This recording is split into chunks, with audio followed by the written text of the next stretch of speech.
This is EA Sports PGA Tour coverage coming up next.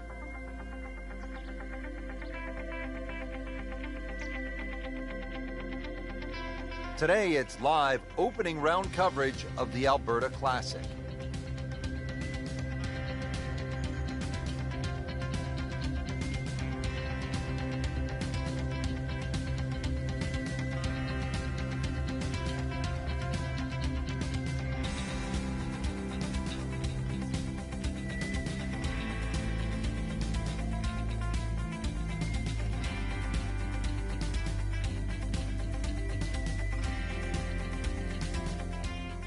Our featured golfer making the turn. Let's pick up with the action at the 10th. Has not been a stellar performance to this point, but Frank, not too bad. Now, when you consider 4-round events, Rich, you're going to have a period where there's a little lull. As long as you can minimize the damage over the course of 4 days, it turns out all right.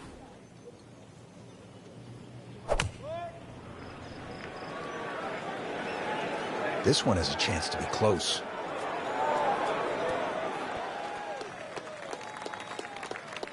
Chance for birdie after that beautiful shot.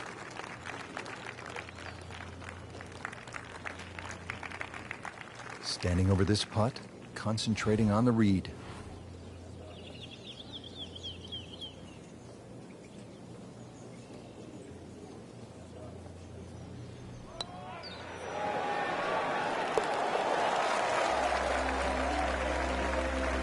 I'll never put the smile back on the face.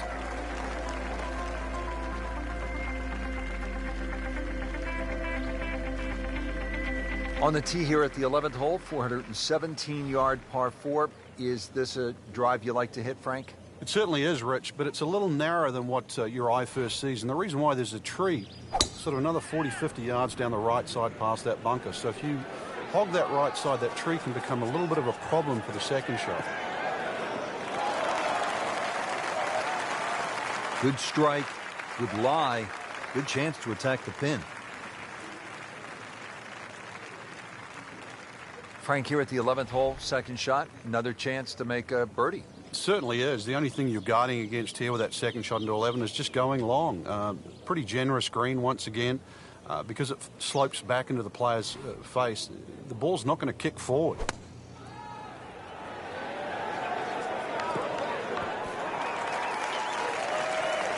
Terrific golf shot. And now that for an easy birdie.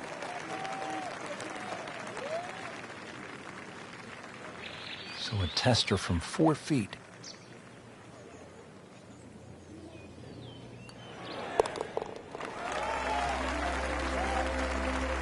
Well, the time is now to start making birdies, and there we go. One on the board, and suddenly inside the top 20.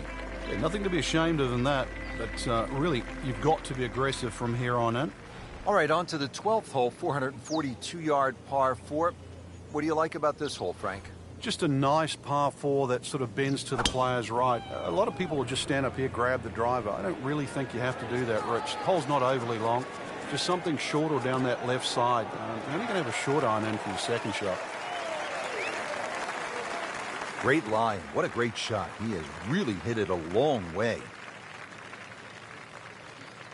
All right, Frank, another chance to make something happen here at the 12th. You could come in here a little low, try and skip it back towards the flag as it starts to narrow up to the back of the green. But anything a little underneath the flag, maybe slightly to the right of it, is going to be a better place to putt from.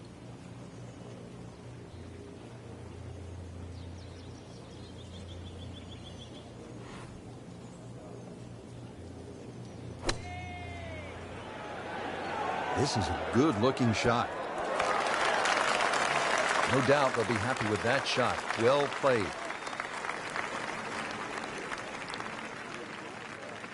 Not a gimme, but well within his range.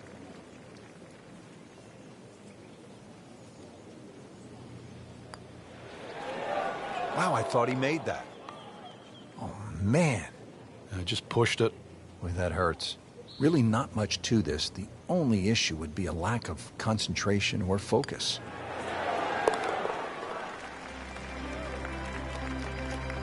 Frank, that's a par, and onward we go.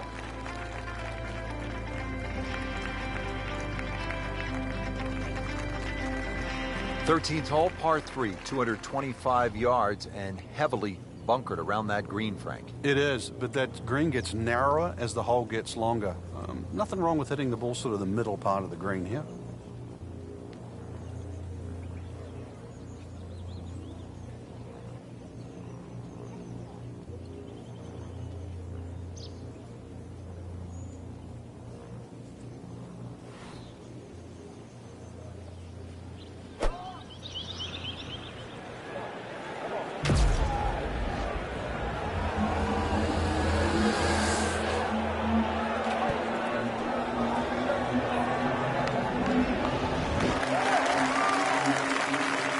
That is classy. No chance of going in.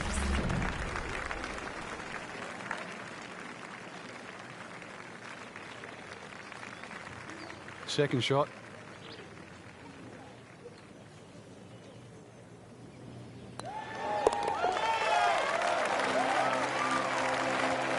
We're sneaking into contention here for that birdie. Top 15 now on the leaderboard. So, one round in the books and a lot to chew on here.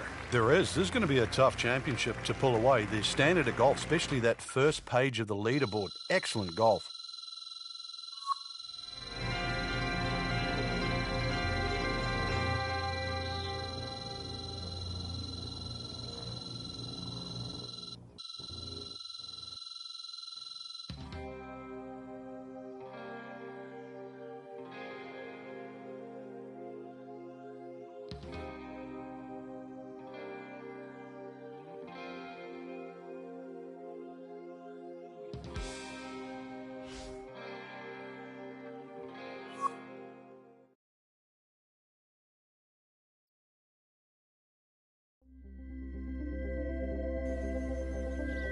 EA Sports is proud to present PGA Tour coverage.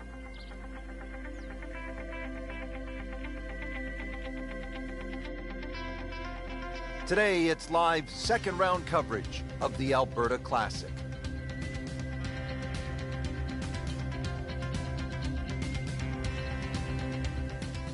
Well, that was a nearly flawless performance on the front side, but Frank, we know it's an 18-hole game, isn't it?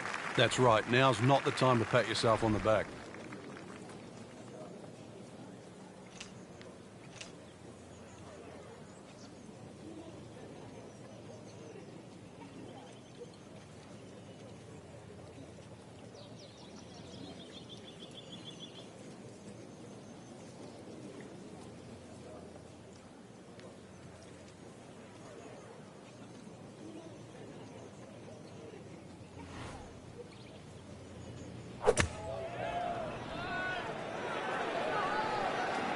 This one's looking good.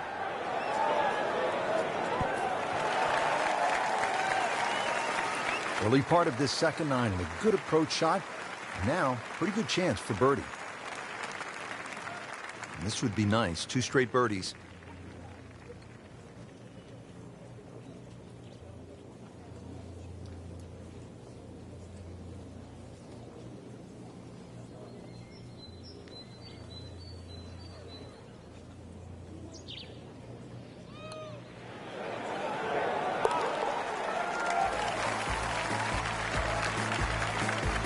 That is a cross-country putt right there. Up and over the ridge. That's a seagull. Now to the 11th hole. It's a par 4, 417 yards. Frank, what's the key here? A nice little draw down that left side would be the ideal tee shot. The carry on the 2 little bunkers down the left side really isn't overly long, but that's the desired entry into this green.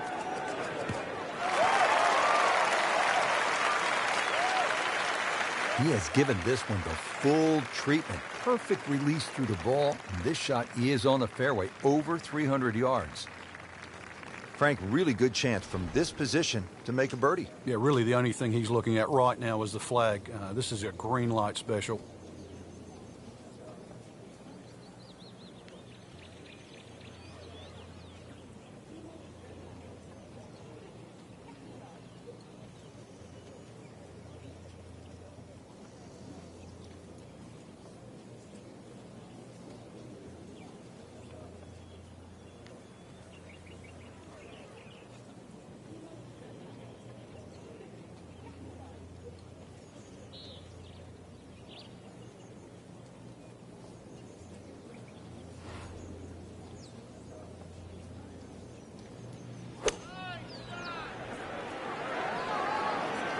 should be pretty good right there. On the safe side. Well, that's how you play the game. Right there. This for another birdie on this hole on the week.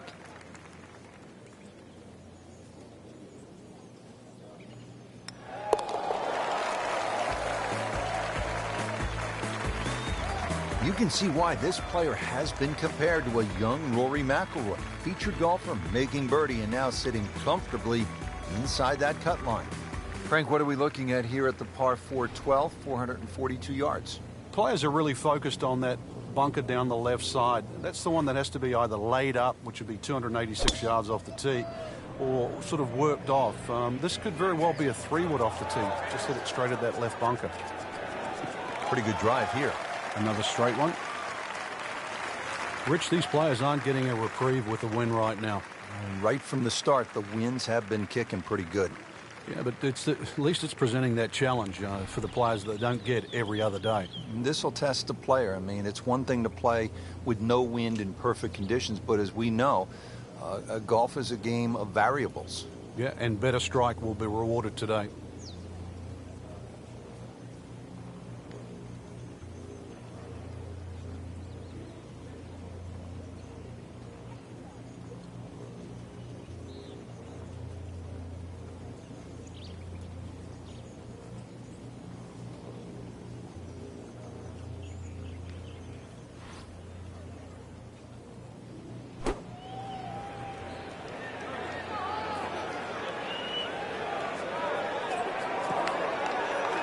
Just a case of a hole suiting the player's eye. Made the birdie yesterday, and he has a good chance to make another one today. Getting set now over the putt.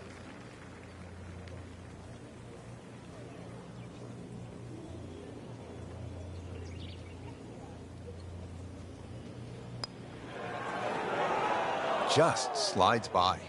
Yeah, can't afford to miss too many of those out here today. He needs this for par.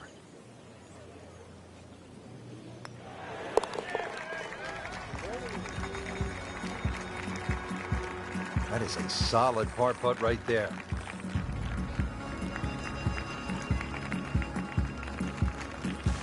Well, this is a good hole right here. Par 3, 225 yard, 13th. Frank, what do you think? Well, it's called sulfur. I can't remember what element that is on a periodic table, but hardest thing here is not to figure that out, but figure out what club you're going to use. Just a fraction downhill, just over 200 yards. It does narrow up when they start to tick the flag in the back, but there's a nice fat target there, sort of those first 2/3 of the green.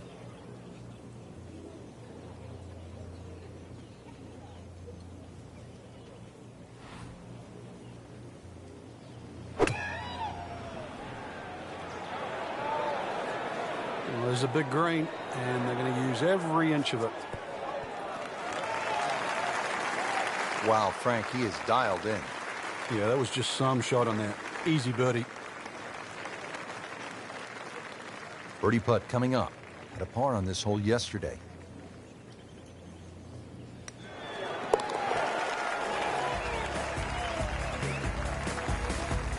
Yet another birdie, and on the march, 7 under for the tournament.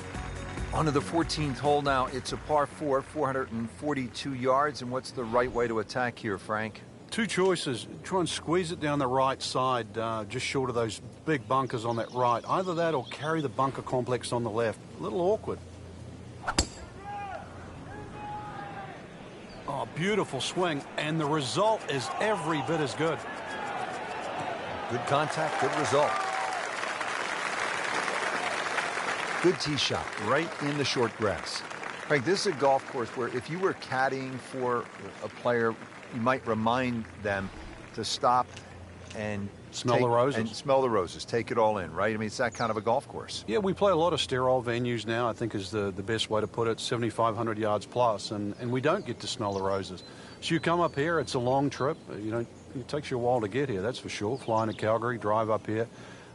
It's known as a scenic area with the ice fields, but you get to sort of embrace nature and realize it's an outdoor game. And that's one of the benefits of it.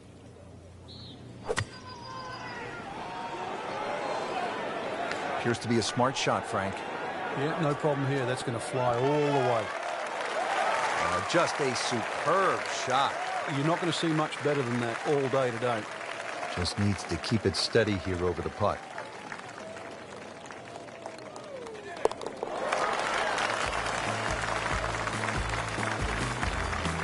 Frank, that birdie will help the cause.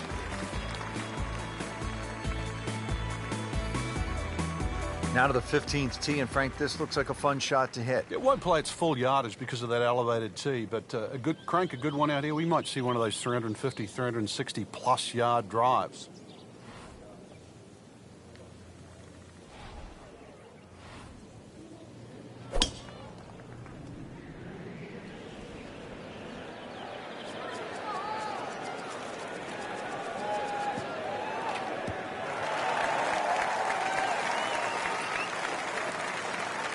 That's beyond long.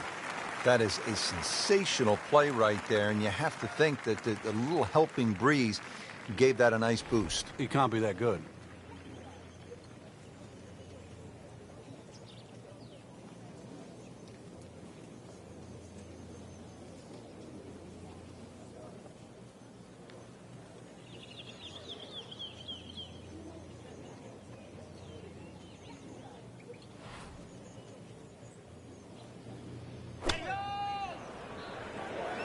Down. Lay down. Wow, lucky break right there, Frank. Well, that's what everyone else is going to say, except him. Now this for birdie came away with par in the previous round.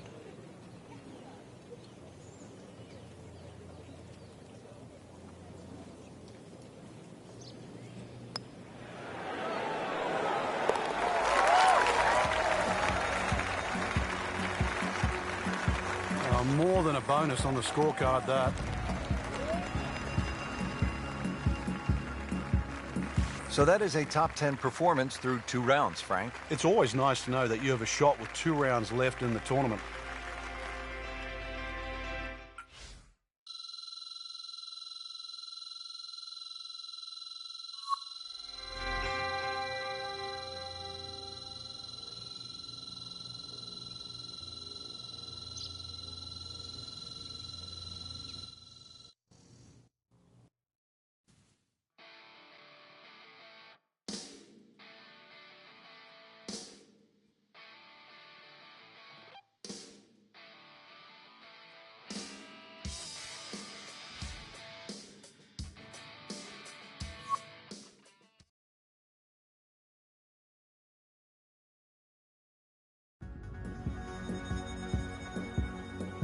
Presented by EA Sports and the PGA Tour.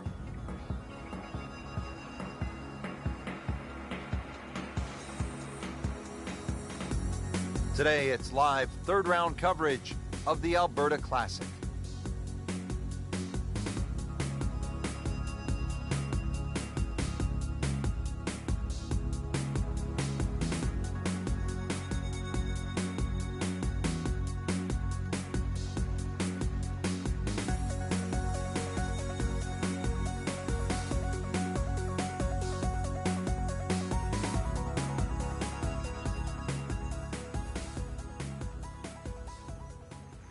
On the tee here at the 11th hole, 417-yard par 4. Is this a drive you like to hit, Frank?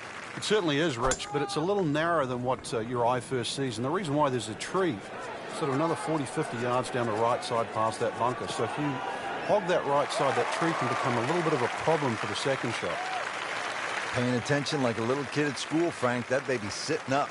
Sitting up? It's got the best view as well. You don't even need binoculars from where that ball is.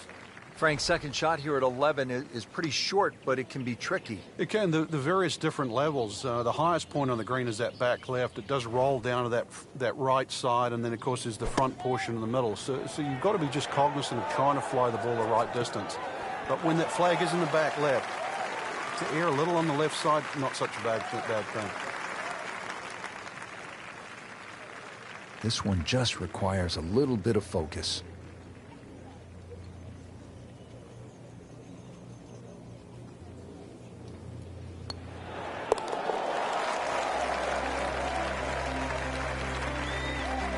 Needs a few more of those. That was a good birdie. Yeah, this time, that one gets him in the top 10. All right, on to the 12th hole, 442-yard par 4. What do you like about this hole, Frank? Just a nice par 4 that sort of bends to the player's right. A lot of people will just stand up here, grab the driver. I don't really think you have to do that, Rich. The hole's not overly long. Just something short or down that left side. You're only going to have a short iron in for your second shot. That's a good spot right there. Center cut. Frank, this is a way to make golf easy when you can hit it that deep. Oh, I'm going to say, I know that first number's a 3. I'm guessing the second one's a 2. Let's call it 320. Chance to set himself up for a good scoring opportunity with his second shot here.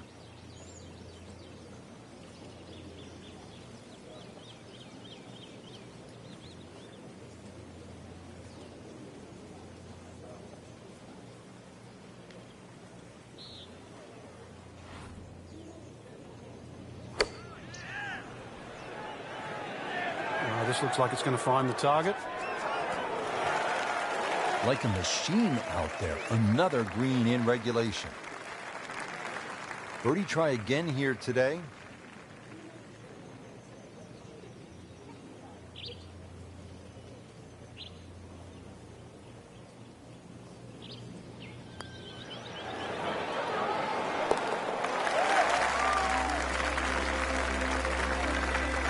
Racking them and stacking them. That's 12 under par now for the tournament.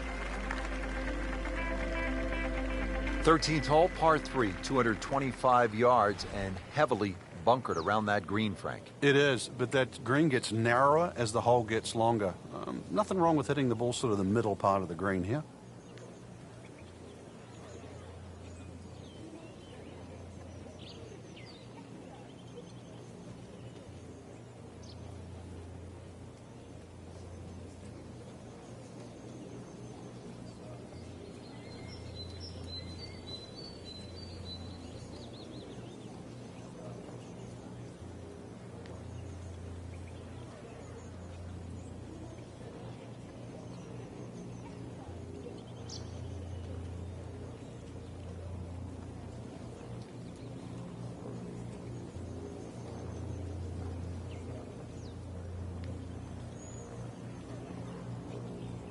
Rich, right now, this does not look like the same player we saw earlier on in the day. I don't recognize him. He was hitting it all over the ballpark in the first few holes. I didn't think there was any chance that he'd be where he is right now.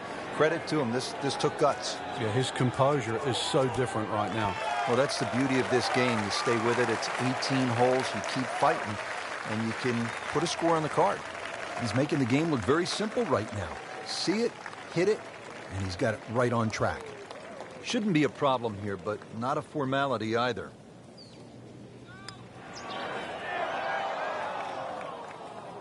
Can't birdie them all, Rich. 8-foot putt here.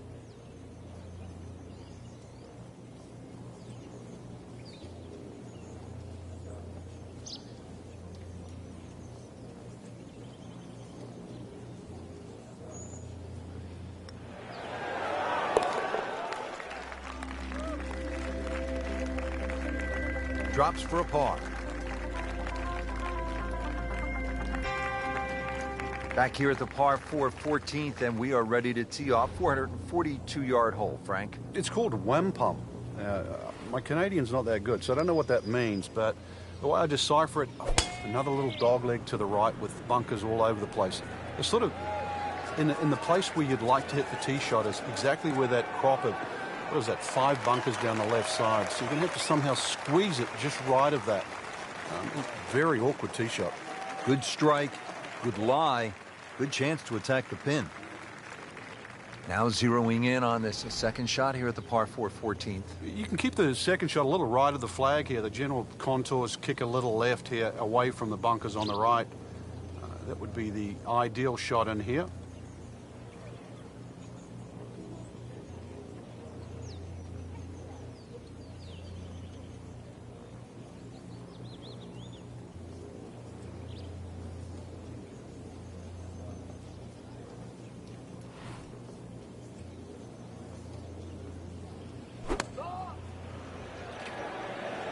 Safely on deck.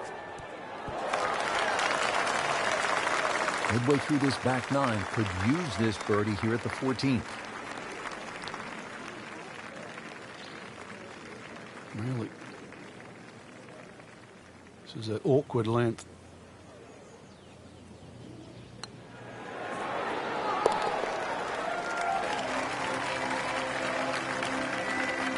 Starting to put it together right now, Frank. Enjoying that trio at the top. Frank, looking out here on the 15th hole, this looks like a spot where you could really crank one that you could tell your buddies about. It's another hole that suits a player that hits the ball right to left. It's no surprise to see why Rory McIlroy plays well around here. Nice, big, high towering draw. It's going to go that extra yardage because of the elevation.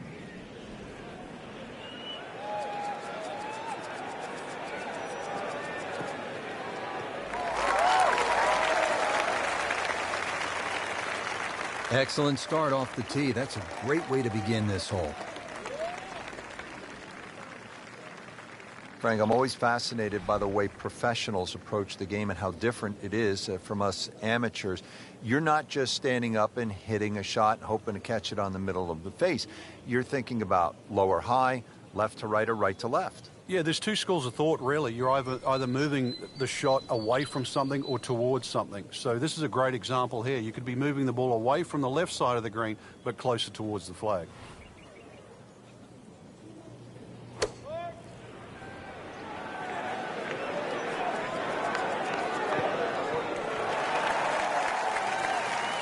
Well, that's how you play the game, right there. Getting set now over the putt.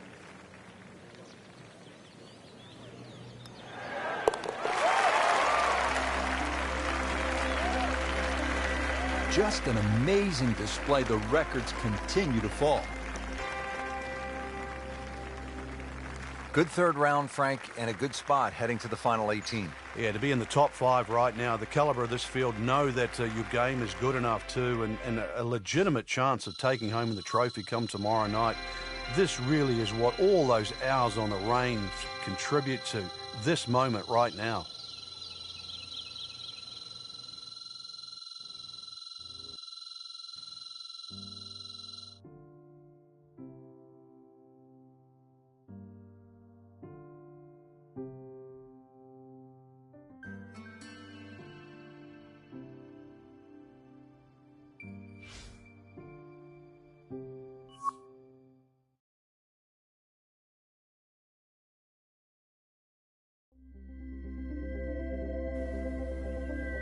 Coverage coming your way, presented by EA Sports and the PGA Tour. Golf Channel on NBC and EA Sports, in association with the PGA Tour, proudly present the season-long race for the FedEx Cup. Today it's live final round coverage of the Alberta Classic.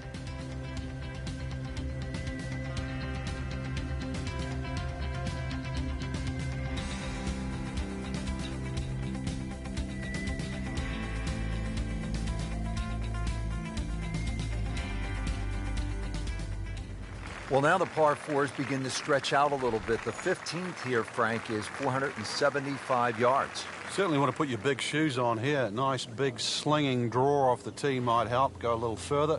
Does go downhill considerably, so you get a little bit more run out of the tee shot if you did that.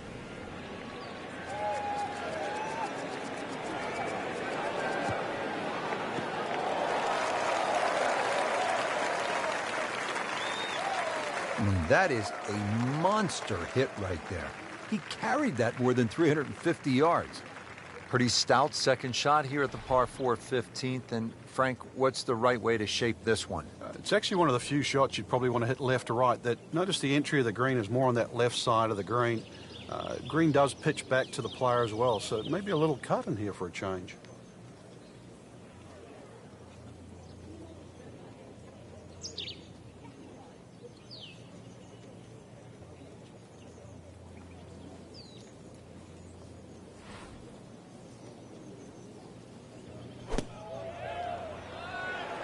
Appears to be what they call a commercial play. Very solid.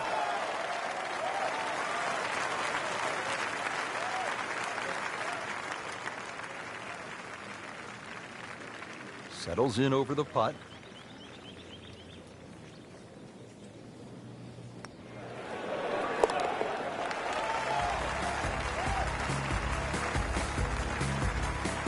Headed in the right direction with that birdie. Just sneaks into the top 10. It's a good move this week. Frank, the 16th hole, 414 yards, par 4, is nicknamed GOAT. Would that be greatest of all time, or is it just because the possibility you could see old Billy out there here in the Canadian Rockies? I'd like to think it's the greatest of all time. I've never seen a GOAT hit a draw, that's why, and that's what's needed off this tee once again. The first bunkie should easily be able to carry that, and, well, if you're the greatest of all time, this is a fairway, you'll certainly hit. They'll pay a little bit of a price for missing the fairway here, because from that rough, you cannot control the spin on the golf ball. Not in the fairway, but not too bad, just in that first cut.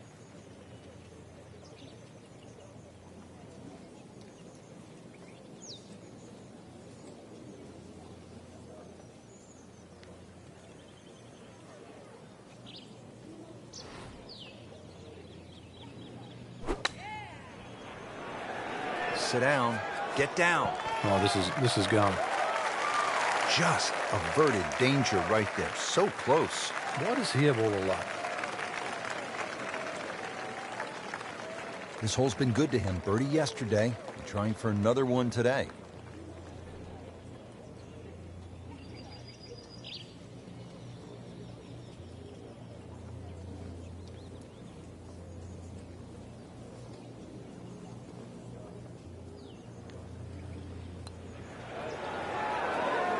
Wow, I thought he made that.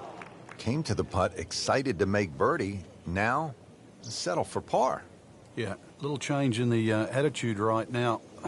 When you've let one go, you've got to really knuckle down there and make sure you don't drop a shot. It's important this one goes in. Workmanlike hole. He walks away with a par.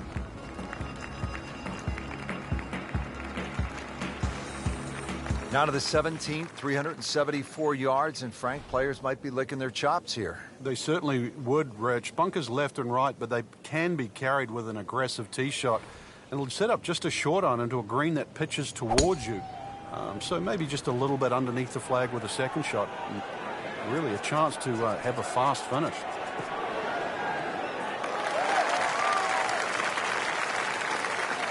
That is tasty looking right there, Frank. Just a perfect spot in the fairway. That is prime real estate. How do you get a lie like that? Seriously, you could hit any club from there. Second shot. Good look at the green.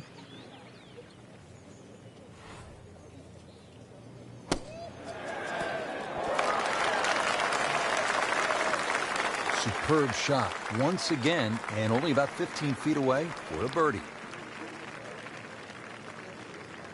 Par yesterday. Now for birdie.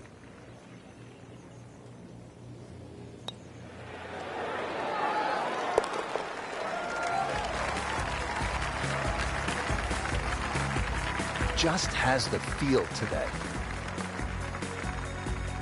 Here we are at the 18th at Banff Springs, 578-yard par 5. Frank, did you like to finish a round with a par 5? Certainly if I could birdie it, that's for sure. And there's a good chance here at 18 you can, but there's bunkers galore. They're all in play for various standards of play.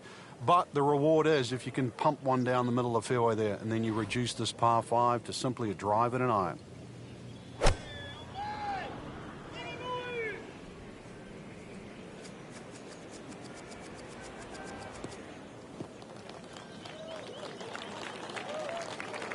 Right where they were aiming, in the fairway.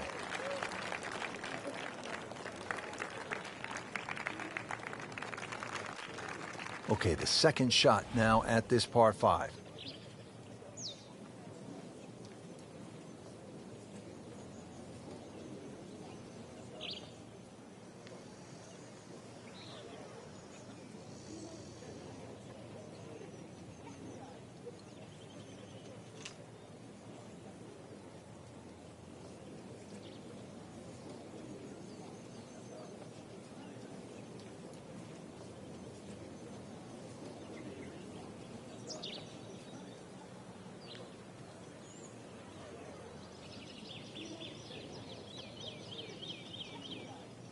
Frank, you think about the great rivalries in sports, The Yankees and the Red Sox, Ollie and Frazier, and in golf, Nicklaus and Palmer.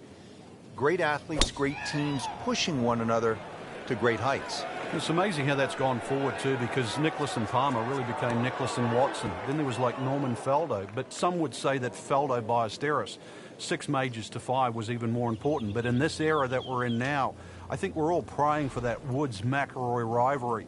Woods with 14 majors, McIlroy already with 4. That really is one to salivate over.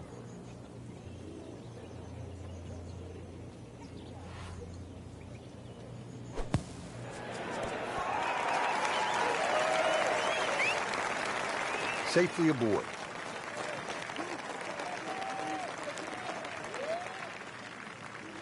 This one just requires a little bit of focus.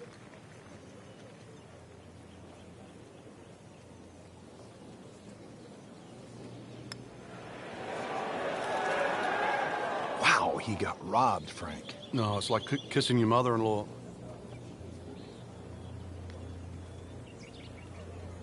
This would give him the par.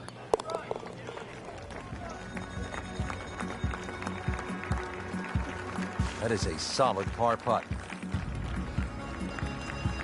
So another tournament in the books, Frank, and what'd you make of this one? Quality venue once again, Rich. The standard of courses we're seeing is excellent, and consequently it's enabling the players to really play some great golf. So I think golf's the winner today.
EA Sports and the PGA Tour proudly present the season-long race for the FedEx Cup. Today, it's live first-round coverage of the International Challenge. Always great to be in Troon, Scotland, at the Royal Troon Golf Club, founded in 1878. Frank, it is a golf course, true links. It's bathed in history.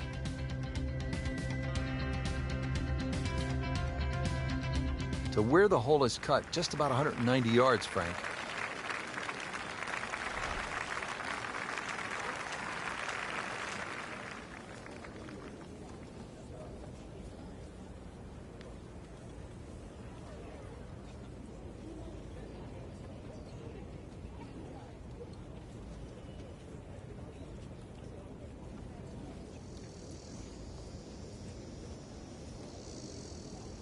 Frank, the Open Championship will be played at Royal Troon in 2016. It was first played back in 1923. What was first prize then? A mere 75 pounds, so that equates to about 150 US dollars. And just to give you an idea, the last time they played there, Rich, was back in 2004 when Todd Hamilton beat Ernie Els. He got a whopping 720,000 pounds. That's right, nearly $1.5 million. The money's nice, but every player would tell you, Frank, it is still all about that claret jug. It is, and that's actually suited the Americans because since 1962, they've been to Troon 6 times, and 6 times the victor has been American. Action is really starting to heat up as we make our way toward the closing stretch. Let's get you out to the 15th hole. Frank, it's only the first round, but you're a believer that these can be as important as the final round. Well, if you get yourself in contention, Rich, then obviously you get the momentum much easier, and the feeling of being in the hunt. That's going to give you the adrenaline rush, and you'll breeze through 4 rounds. Great strike and a great result. Sitting up, good chance to attack the flag. Second shot.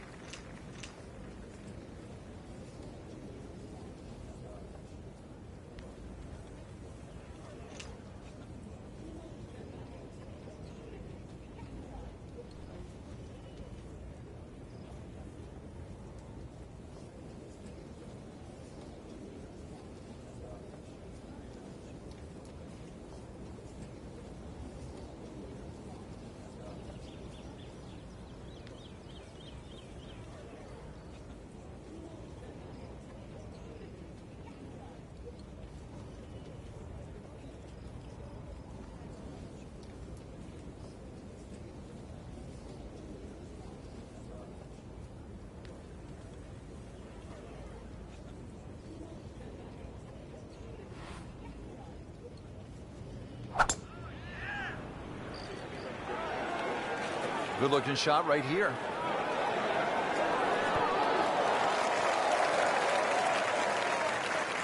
You can't hide the flagstick from that man. He is just unbelievable. That never deviated offline. Locked in on the read and the speed.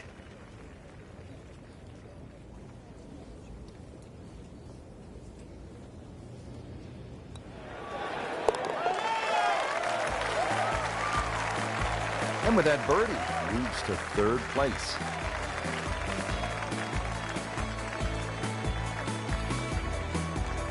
Frank, here's the only par 5 on the back 9 at Royal Troon. You'd think at 542 yards it would be reachable, but the burn that cuts across really limits the tee shot to about 280 yards. So it's very much about placing that second shot in a good distance for your third. In the 1997 Open Championship here at Royal Troon, you played with Tiger Woods in the 3rd round. What did he do at this 16th hole? He hit a driver for his second shot into a head breeze from about 270 yards. Managed to get it on the green, then knocked it in from about 45 feet for eagle. You knew he was something special back then, didn't you?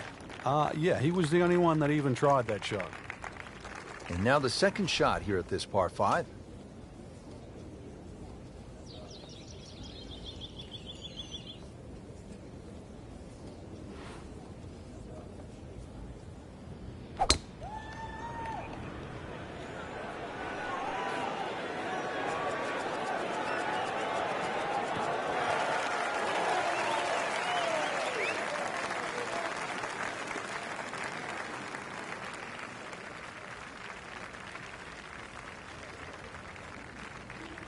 Frank, really good chance from this position to make a birdie. Yeah, really the only thing he's looking at right now is the flag. This is a green light special.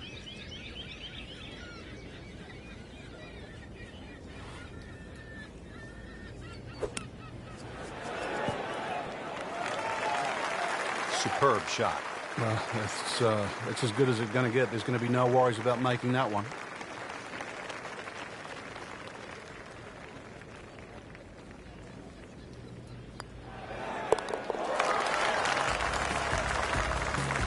Frank, this is a good position to be in for a player.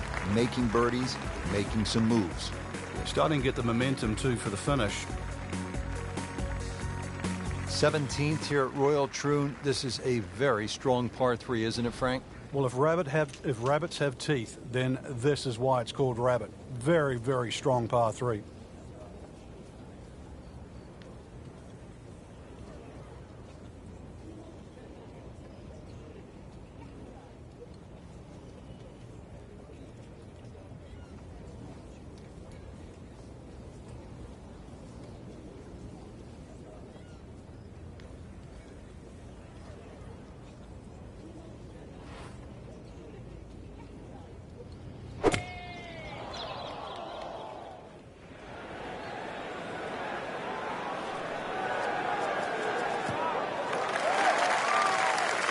Good, clean contact and a nice result, and a chance for birdie coming up. Really not much to this. The only issue would be a lack of concentration or focus.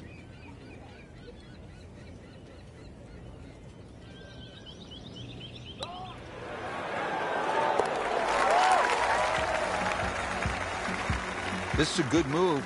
Another birdie. Now to 5 under for the tournament.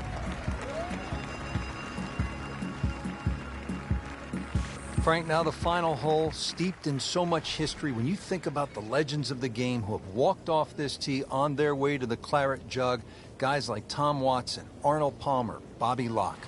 Yeah, if you've got a one-shot lead standing on this tee, somehow you have to avoid those 4 bunkers. 3 down the left, 1 down the right, with a strip of fairway in between.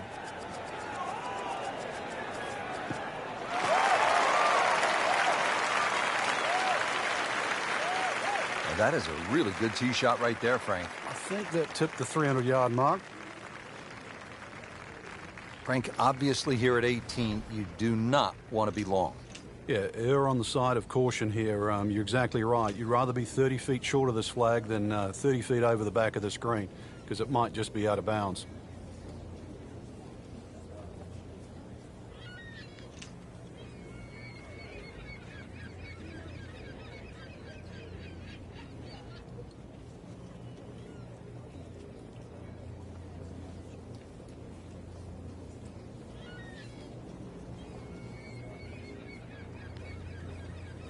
Rich, it's a different challenge today.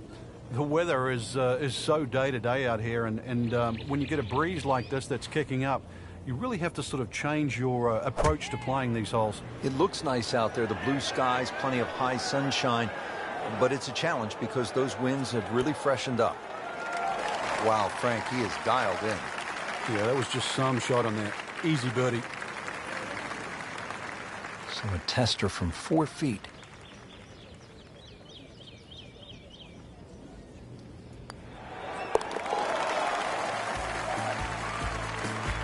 This is a pretty good performance right here.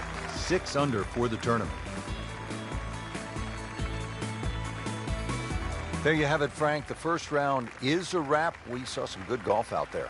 It was certainly a fun round to watch. There's a lot of great players in this field, and this is such an exciting venue. I just can't wait to see what happens the rest of the championship.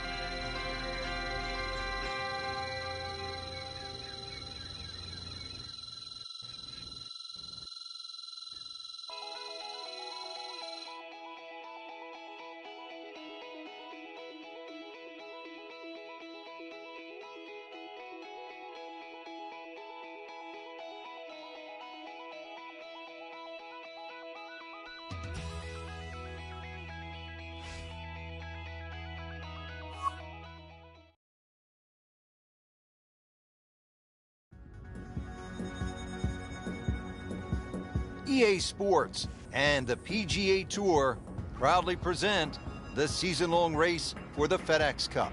Today, it's live second-round coverage of the International Challenge.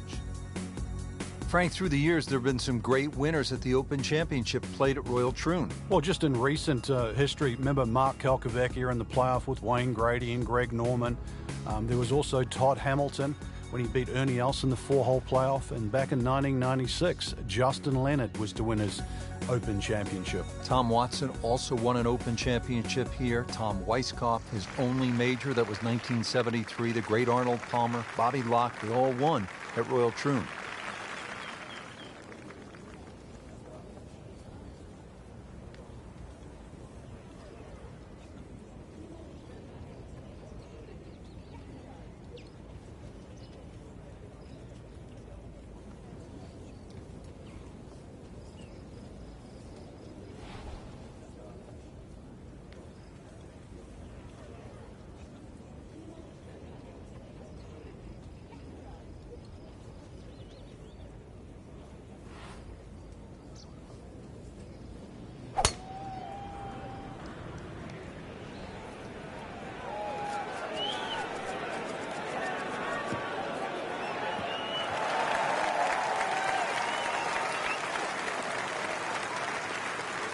This is when the game is fun, Frank, when you get one high in the air and you have a down breeze and you just watch it. Stays in the air forever. Yeah, the hang time on that.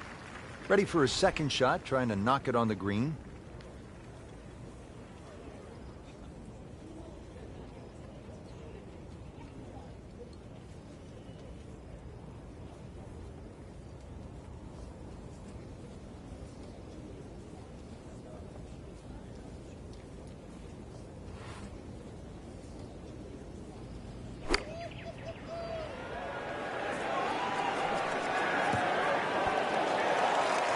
Early part of this second nine, a good approach shot. Now, pretty good chance for birdie. Been pretty good all day from this distance, just trying to take care of business.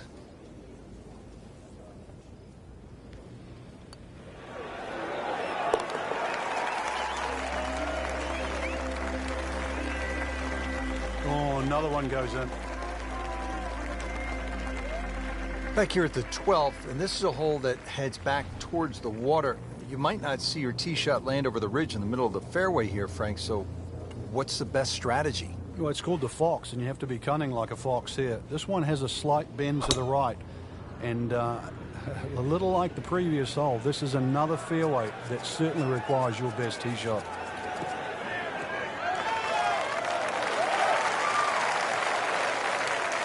He really moved that one. 320 yards and in the fairway. 135 yards to the hole and sitting nicely in the fairway.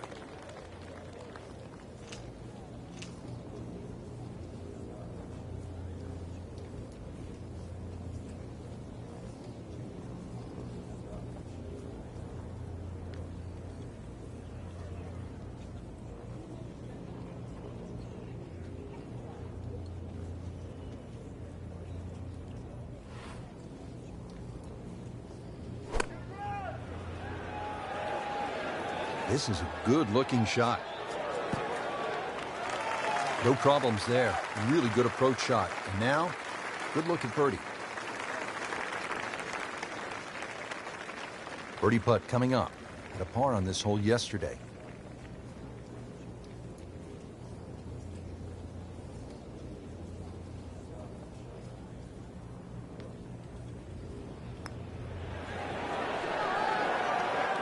Frank, there's an old basketball announcer who used to say when a ball went in and out of the cylinder just the way that one did, he would say, ringtail howitzer. And that one just didn't go in. Workmanlike hole, he walks away with a par. Frank, break down the par 4 13th for us. Another par 4 that bends to the right. Lots of undulation on this fairway. This is the first of 6 straight holes that head in the direction of the clubhouse.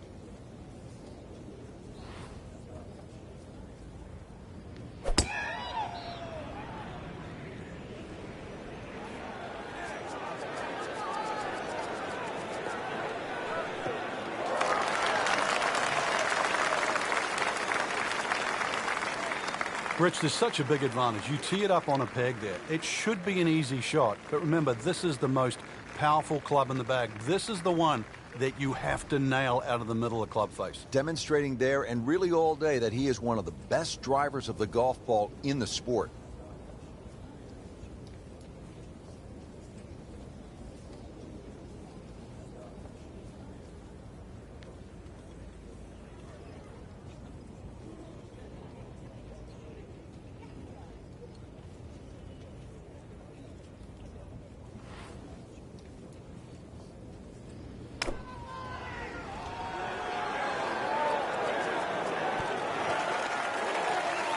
That is an excellent play right there. The approach, giving him another good look. Getting set now over the putt.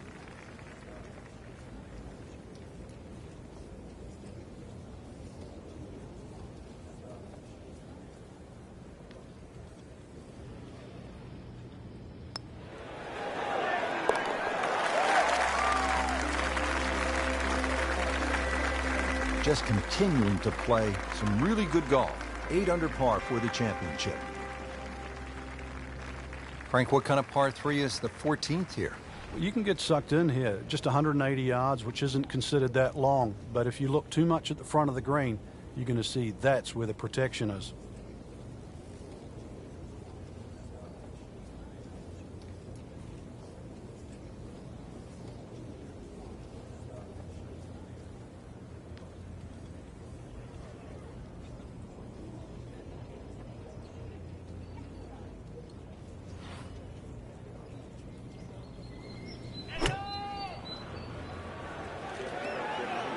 Well, this one should be safely on deck here. Frank, it hit the green, but just didn't have enough backspin. Yeah, you wonder what he's thinking on that.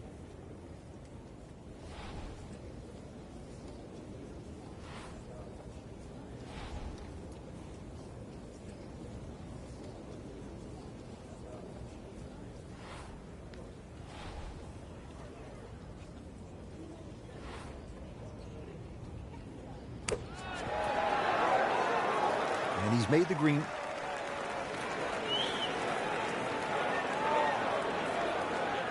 Nudge this one home, finish it up.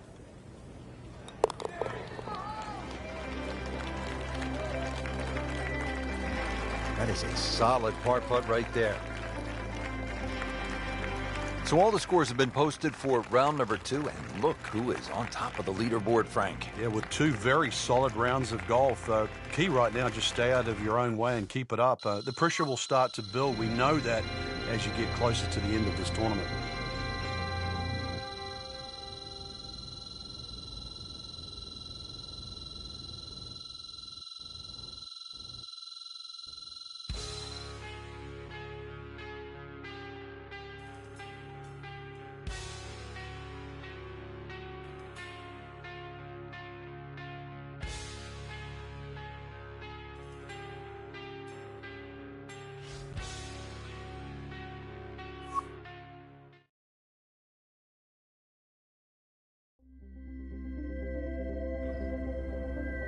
EA Sports and the PGA Tour proudly present the season-long race for the FedEx Cup. Today, it's live third-round coverage of the International Challenge. Well, this golf course goes back a long ways, to 1878, in fact. We're at Royal Troon Golf Club in Scotland. Rich Slaughter alongside Frank Nobilo.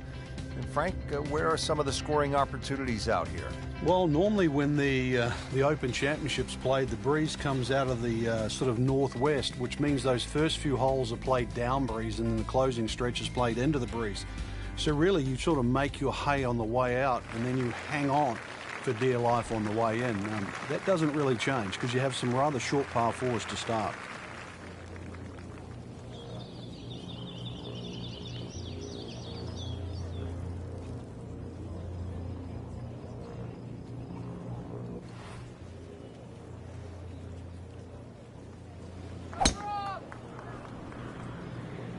Well, this one has a chance to be really good.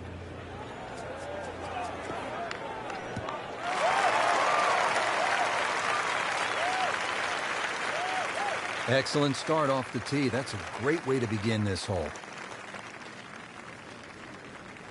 Nice position, short grass, second shot.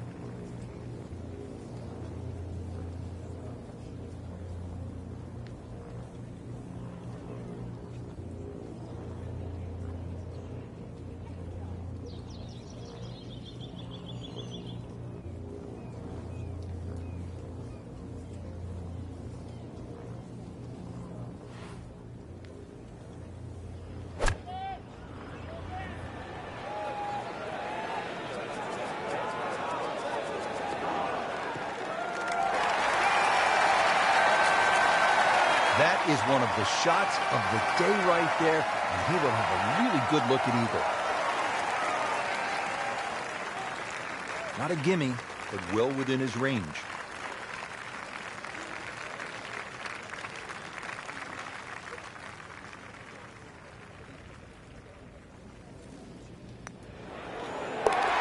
Just making a mockery of the field now. Another eagle.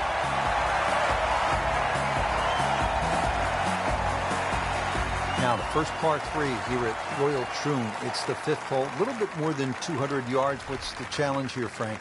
A lot depends on the breeze. Plus, you remember, you've got to allow for the roll and the bounce here. So anything pitching on the front of the green, let that ball release or kick towards the middle and back of this green.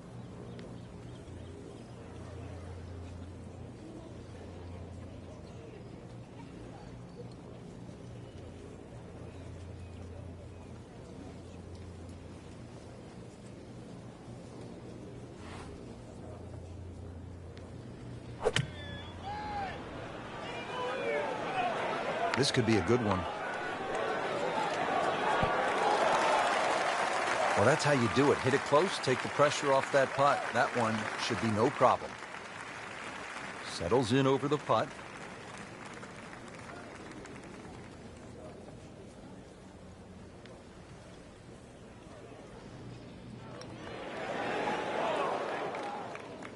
Oh, man. I just pushed it. Boy, that hurts. Putt for par. He needs one.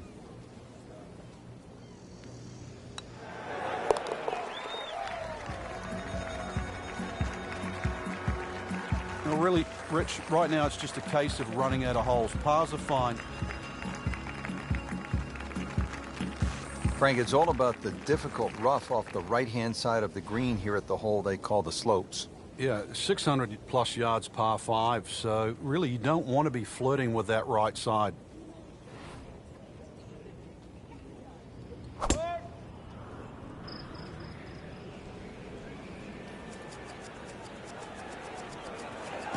Good contact, good result.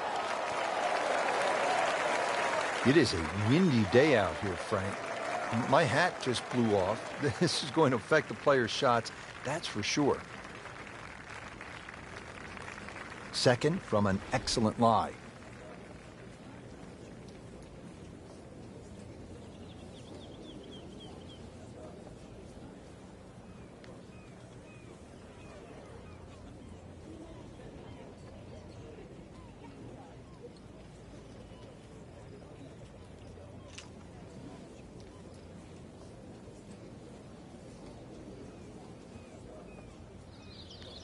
Strong winds have been a factor all day here, Frank. What's the key to scoring low in conditions like this? Well, sometimes you've almost got to make the ball go to ground. You've just got to keep it out of those high breezes, play away from the trouble.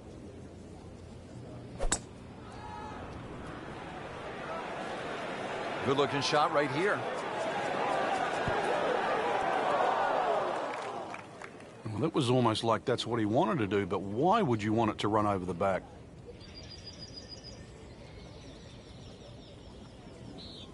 Remember, out of the rough. Expect the ball to jump forward a little bit.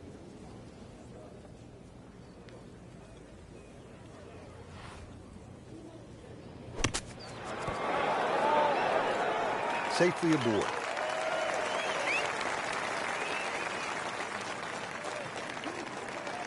Par yesterday, now for birdie.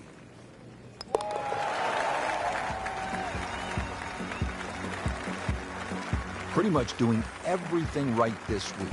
11 under for the tournament. Frank, we're moving inland now, and what are we facing here at this par 4 7th hole? Just a dog leg to the right. Ideally, just a little cut off the tee.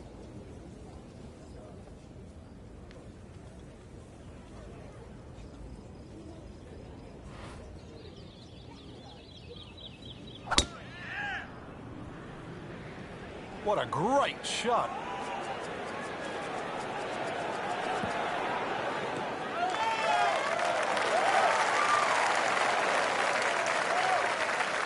Good strike, good lie, good chance to attack the pin. Chance to get it close here. Frank, mistake-free golf. You hope you can keep it together. Possibility of a very special round here. Yeah, the only real thing to worry about is not to get too far ahead of yourself. At the moment, the swing looks tremendous. And just keep the round ticking over, one hole at a time. I know it sounds like a cliche, but right now, he's exactly where he wants to be.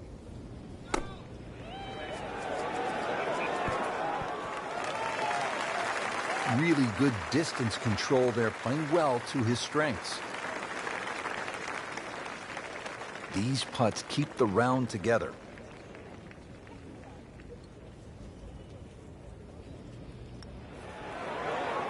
I thought that was in.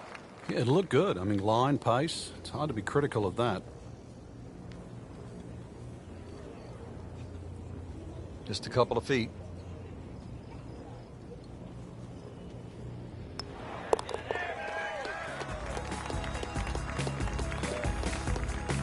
He'll take par and move on. Back to the action here as we get ready to tee off at the par 3 8th. Yeah, 5 bunkers surround this green that's perched up. The two really to avoid, they're on the right side. They're incredibly deep pot bunkers.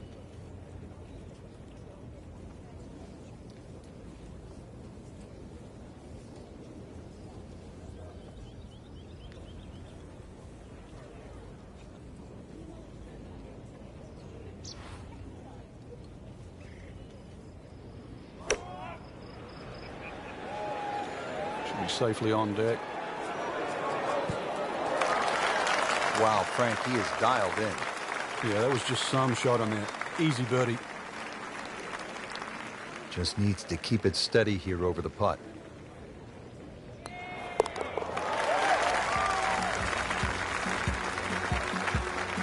And he has it. A good putt redeems all. Frank, that front page of the leaderboard has been looking good all week. You're exactly right, Rich. I think our winner is certainly going to come from that list right now. I'm excited for tomorrow's final round.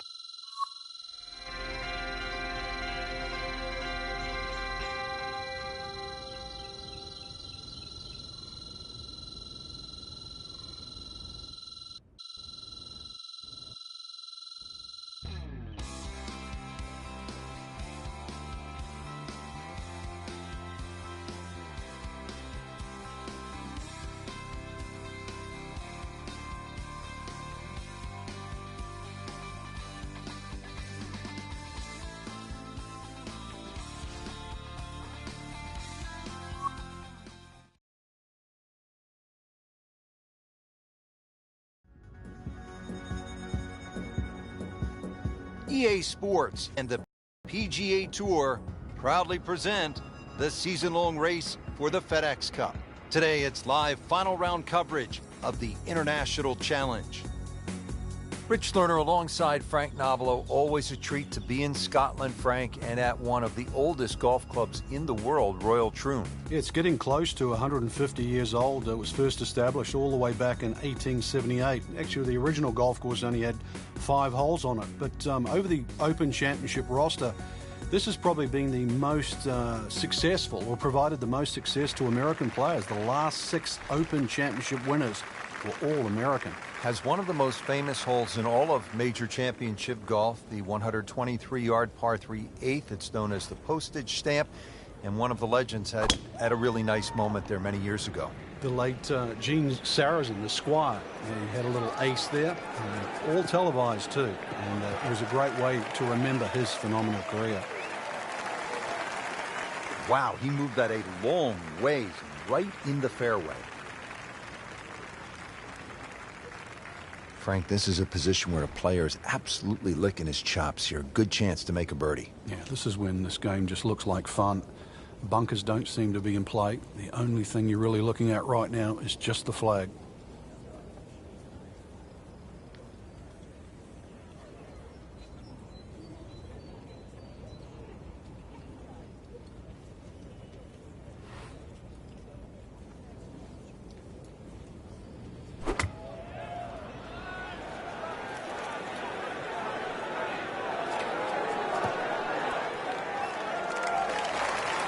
Well, it's obvious he is in complete command of his golf ball right now. Made a par in his previous round. This time, it's for birdie.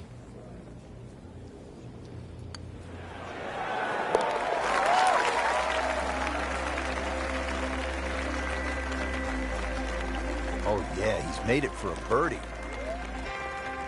The back nine here at Royal Troon has only one par 5, and here it is, Frank.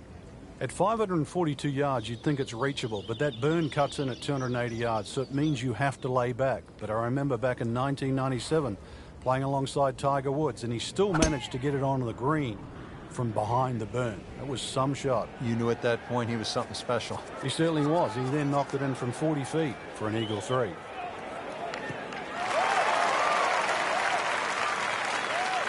Oh, that was sweet. Straight down the middle.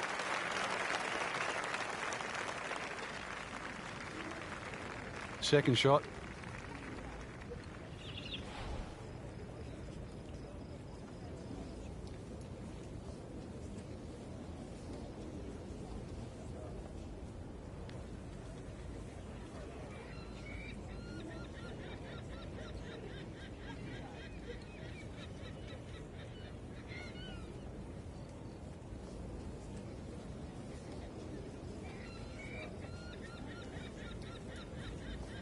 Frank, can you recall a situation where before an important round, an instructor gave you one small tweak, maybe flare your left toe out, or just shift a little bit of the weight onto the back foot where the instructor gave you that one small bit of advice and it made a huge difference? Yeah, the list is too long, Rich, and it's normally just someone that you've trusted over the years, and we all make just little bad habits. Sometimes you're stooped over a little bit more than normal. You're not standing tall enough. The ball is too far back in your stance. You're too far forward. You're making a funny little move, or your grip is different. It's always the little things that add up to the big problem.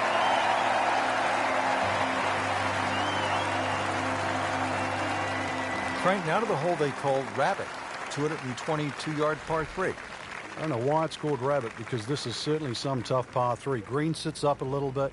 There's a big roll-off on the left side, well bunkered. This takes a brilliant long iron shot just to keep it on the green.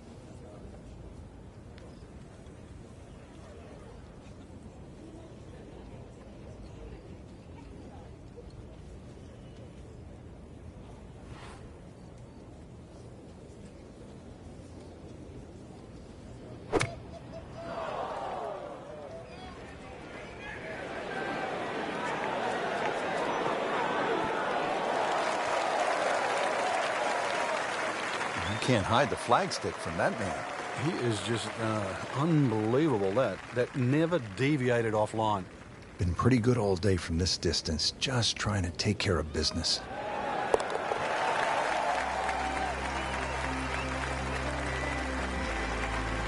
Good putt.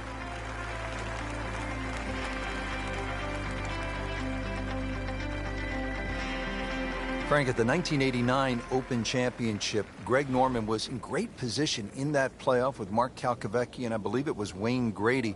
What happened to Norman? Well, he started off tremendous in the playoff. The playoff was 1, 2, 17, and 18. He birdied the first and the second hole. Missed the 17th green just on the left. Took 3 from the edge, which allowed Calcavecchi and Wayne Grady back in. Then took driver up off 18. It bounced just one hop too far and found that bunker on the right side. And, of course, the rest was history, and Mark Calcavecchi was crowned the Open champion. And great white sharks so often so unlucky at major championships. Frank, obviously here at 18, you do not want to be long. Yeah, err on the side of caution here. You're exactly right. You'd rather be 30 feet short of this flag than 30 feet over the back of the screen, because it might just be out of bounds.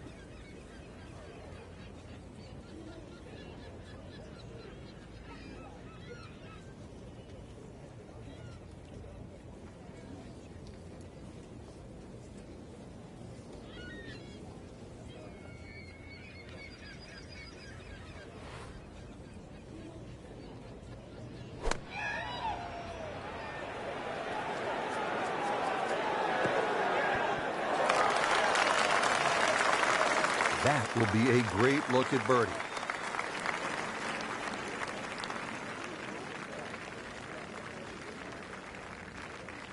To win the International Challenge.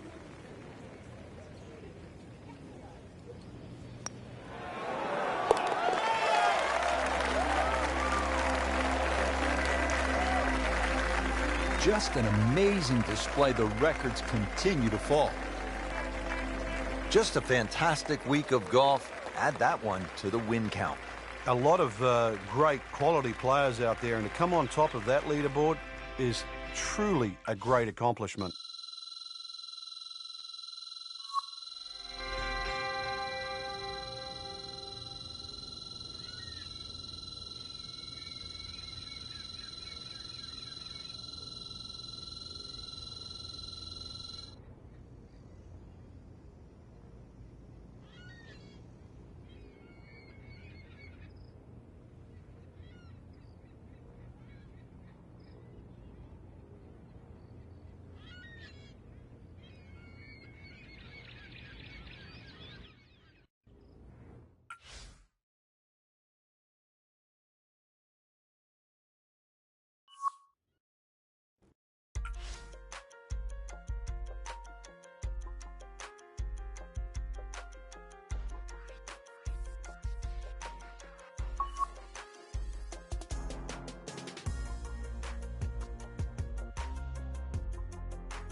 EA Sports and the Wolf Creek Golf Club so proudly present opening round coverage of the EA Sports Spring Invitational.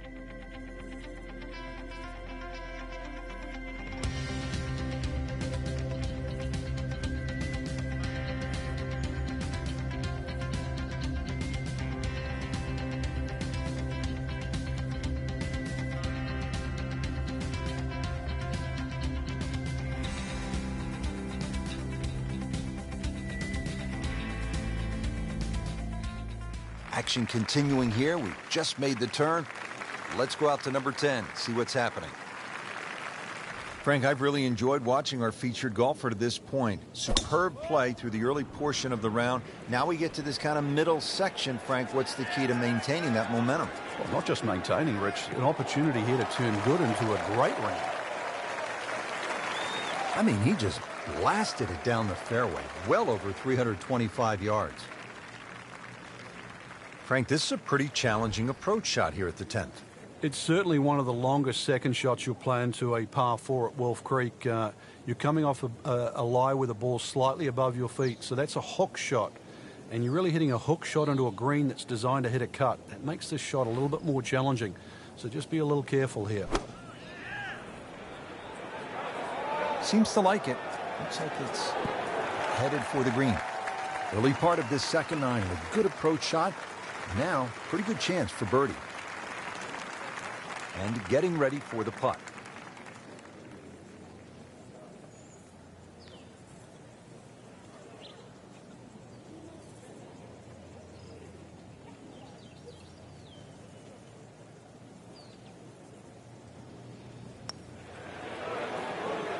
Oh, how did that miss? Are you kidding me? I mean, that one was dead center. So they'll tap in.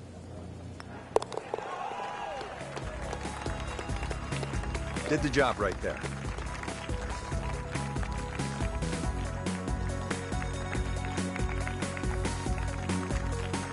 On to the 11th hole. We're looking downhill, 215 yards to the green. And this is one of the holes that you realize you're at Wolf Creek. You would never see this hole anywhere else in the world. It's amazing when you stand on this tee. You see all of the canyons around, but there is a little green area down there surrounded by a couple of bunkers. It's a great-looking par 3. It measures 215 yards, very playable, and you never know, today might be the day where you make birdie.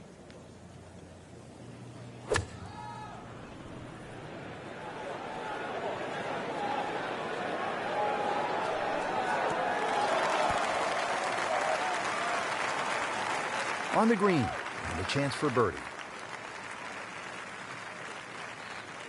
Boy, this could be a tough one right here, Frank. It's a very long putt, Rich. Obviously, it's difficult, but he still has a shot to sink this one for birdie.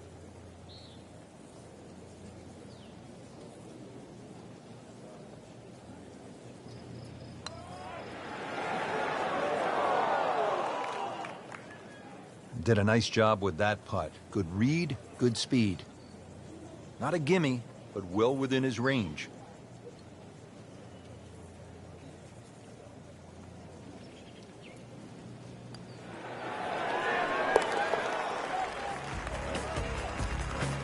Has it. He's 2 under par. Now to the par 5, 12th. Pretty big hole with a really big green. And a really good blue area to the left, called water there. That's to be avoided off this tee, that's for sure. A good drive that avoids all of that. And then the hole is certainly reachable, but as you can see, water creeps in again, back right on this hole. So just don't get too cavalier here. A 5 wouldn't be the worst score. I know you want better, but believe me, seen many as 6s and 7s racked up here at 12.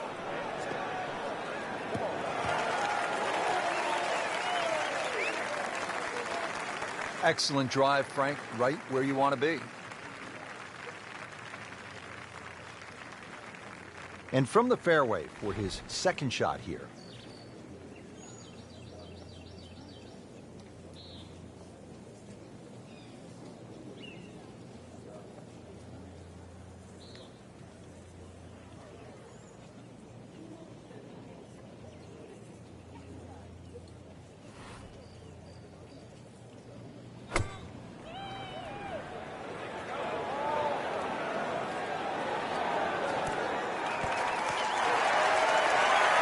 making the game look very simple right now.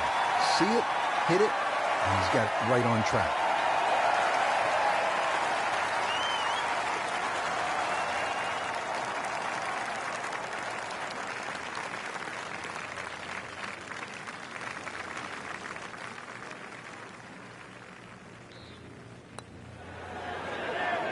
Frank, that looked good to me. So early on the backside here at the 12th hole, missed opportunity. This one just requires a little bit of focus. Player knows they're on the move with that birdie. Quick glance at the leaderboard. They can see, Frank, they're not out of it. Things are very volatile right now. Now to the 13th hole, and, oh, I don't know, should we just fly it over the mountains, Frank? It looks like that, but then you better find dry land. 350 yards, but as the crow flies, it's probably just a little over 300 yards. I don't know if the mere mortals would really want to flash it across that desert ridge.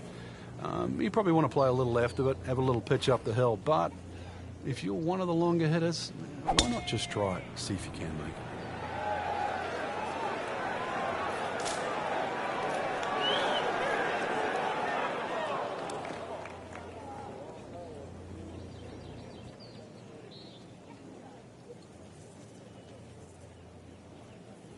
This requires a lot of speed through the ball.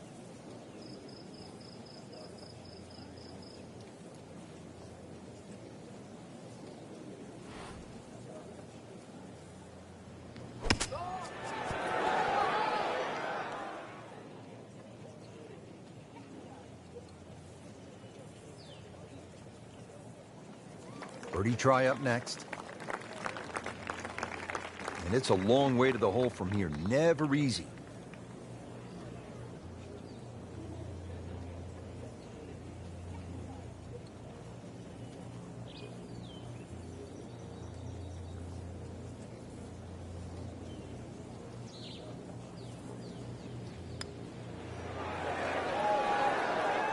You couldn't ask for much more than that, except to make it.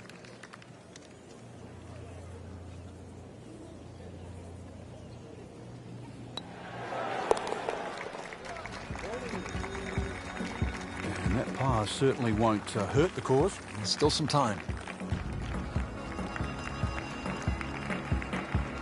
14th hole here at Wolf Creek. Time to pull out the driver and as well the phone because you want to take some pictures here. What a spectacular view. Stunning. You can see a whole panoramic sort of 360 degrees right around this golf course. Then when you flick back and actually look at the 14th hole, there's 6 bunkers, 3 really in play with the tee shot, as you can see, the other 3 just up by the green.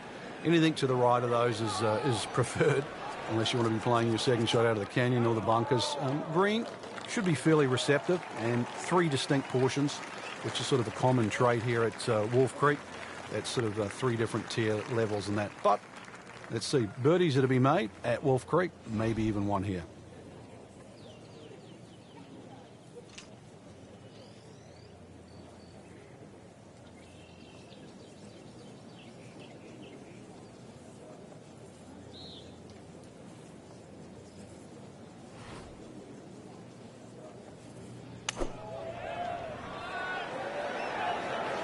This won't hurt him, Frank. Just a little left of the flag. That's fine. Good chance now for a birdie. That was an outstanding play. Well, it's almost a guarantee there after that shot.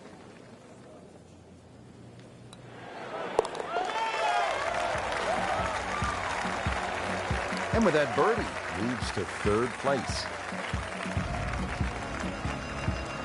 Here at the 15th hole here at Wolf Creek, bit of a breather here. Nice, short par 3. You don't want to miss this green. No, that's the temptation there. If you try and bite off a little too much because it looks a little too easy, then a bogey here and you're in a bad mood all of a sudden at Wolf Creek.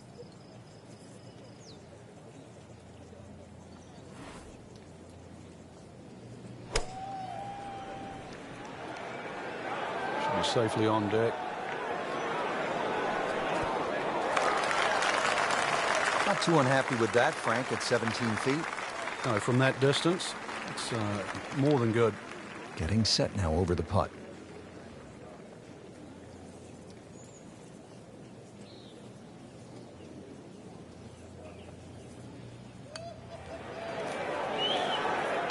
Ooh, so close. Well, that would have been a bonus had it gone in, but still, reasonable chance for par here. Yeah, there's no damage. You're not going to birdie every hole. Good solid work right there, and stays at 4 under. That's the end of round 1, and we saw a lot of good golf out there today, Frank. And it was a bonus to anyone that got off to a good start today.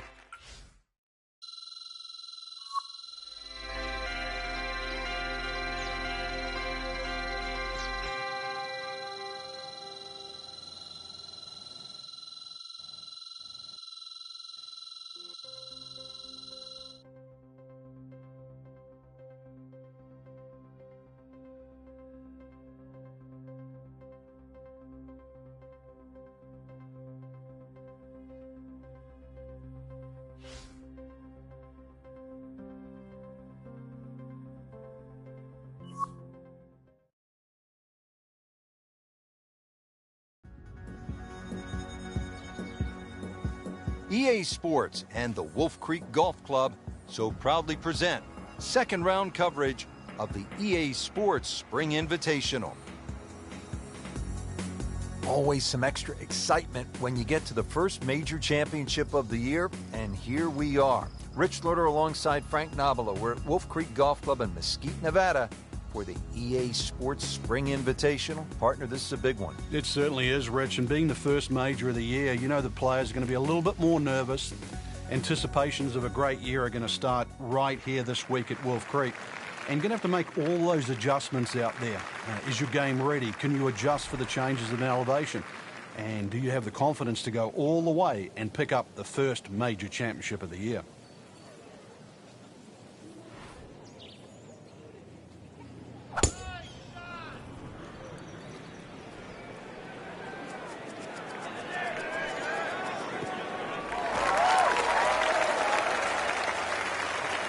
Got the measurement out there, Rich. Looks like 290 yards. Frank, really good chance from this position to make a birdie. Yeah, really the only thing he's looking at right now is the flag. This is a green light special.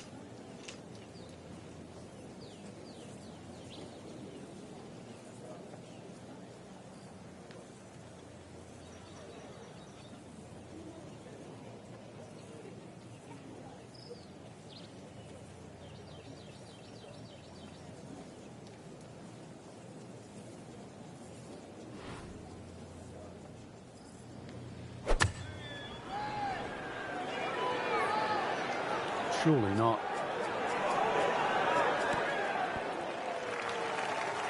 Ooh, nice play right there. That's in pretty close.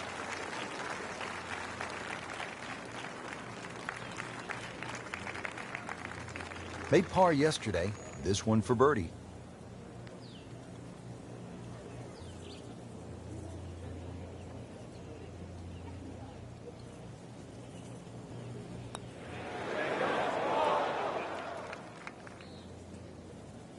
Oh, I thought they'd at least pick up a shot.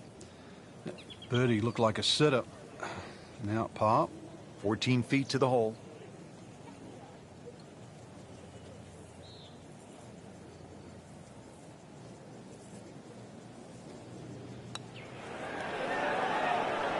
Wow, that's disappointing. Chance to get too deep on one hole, and you leave it short.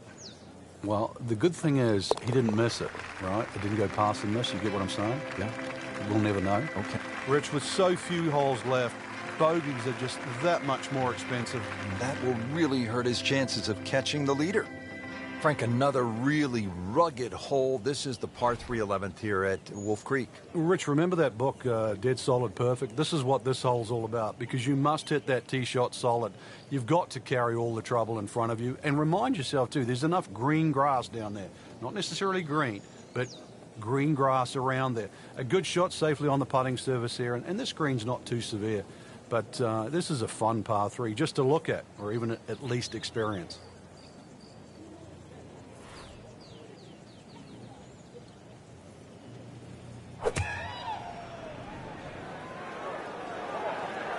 Whoop, this is taken off on a weird line. And it's going to be in the rough, it looks like.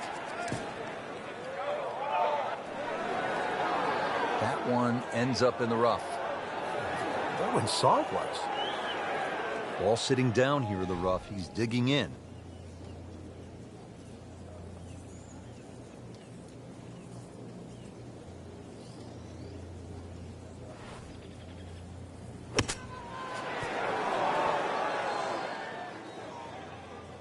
Coming out of the rough and right up next to the hole. Settles in over the putt.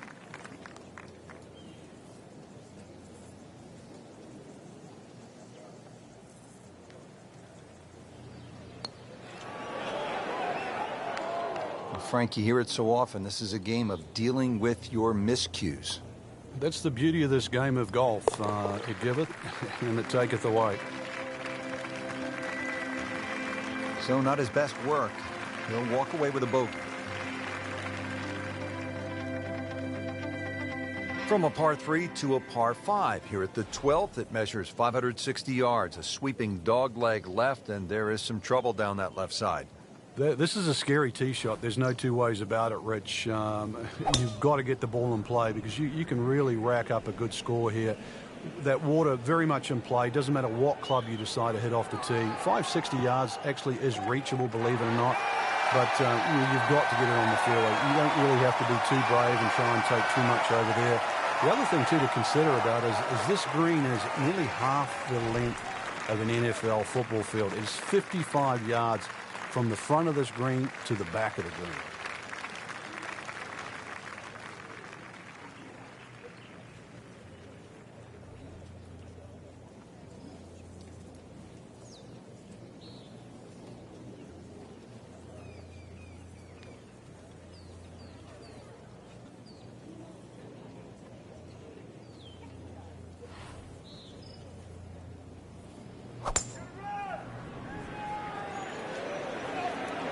There's a big green, and they're going to use every inch of it. And a chance for eagle after that perfectly played shot.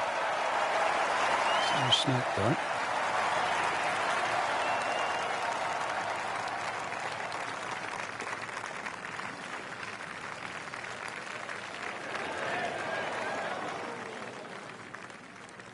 Oh, now that is going to hurt. This will be a 14-foot putt here.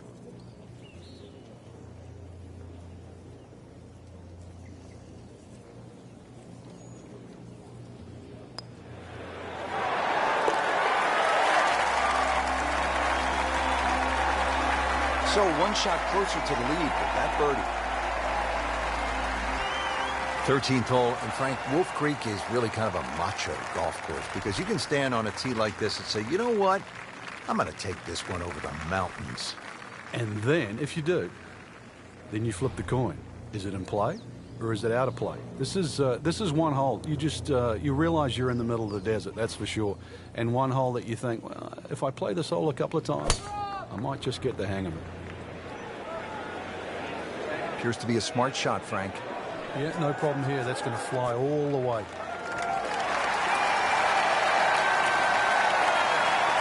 What a display of power and precision off the tee. On the green here on the par 4 in one. Frank, I'm not saying he should pull out driver here, but this is a long putt. Greens are fast, though. You never know. Good line, good pace. Might have a chance.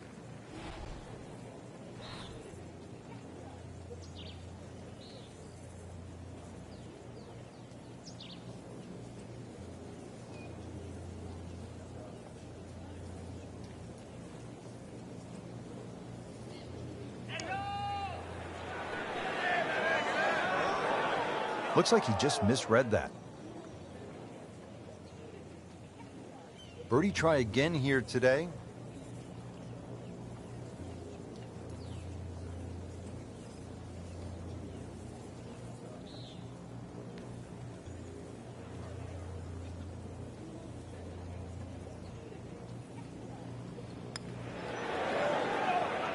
Well, that's a tough break with that miss right there. You don't want to let this one get away. This is about concentration and focus at this point.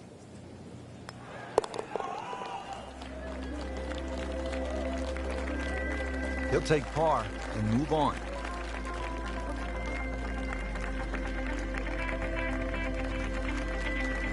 Frank, describe the layout here at the 14th hole. It's 444 yards. What a beautiful hole. It is, and it's a beautiful view. You see everything from the top of that tee there. It's a hole that keeps bending to the left. There's enough bunkers down the left there to actually take your eye. That's why you got to fixate on something in the distance that's a much better line than worrying about that wall of sand down the left side.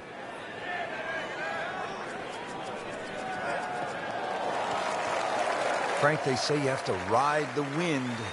Boy, he's got all of that one. Got every ounce out of the conditions. Well, he's going to have to hit the same club a lot harder or just hit another one.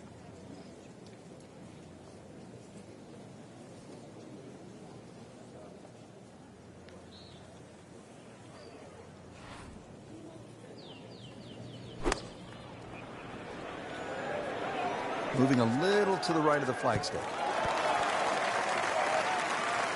That's an outstanding shot right there, and it sets up a really good look at birdie. Par yesterday, now for birdie.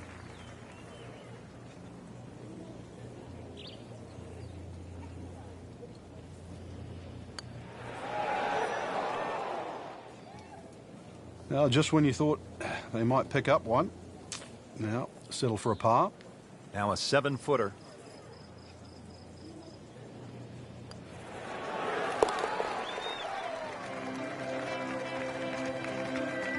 And he has it. A good putt redeems all. There you have it, Frank. The second round is complete. What are your thoughts? I think anybody looking at this leaderboard, anybody in the top 10 of that leaderboard is certainly in a good position to win. Quality of the golf there in that first 10 is excellent.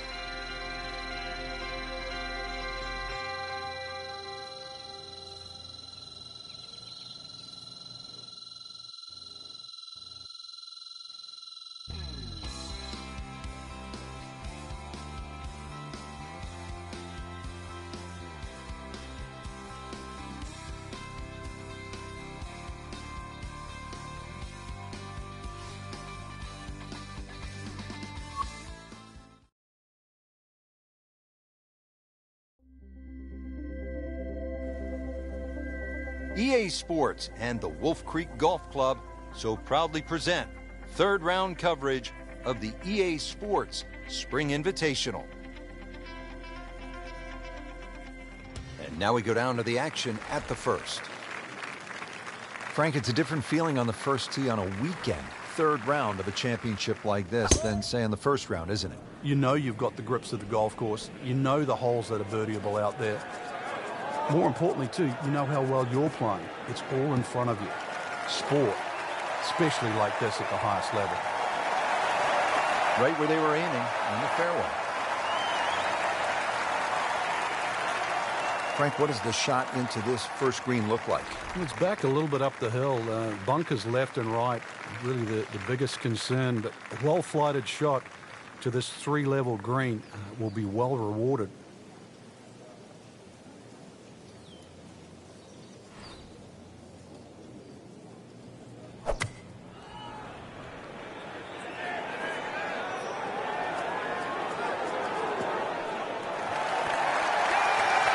That was just a gutsy shot right there, and a good look at eagle coming up.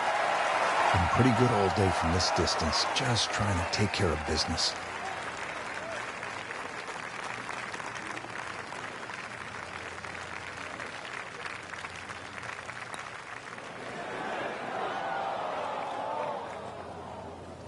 Well, you hate to miss from that distance. Birdie here yesterday, trying to do it again today.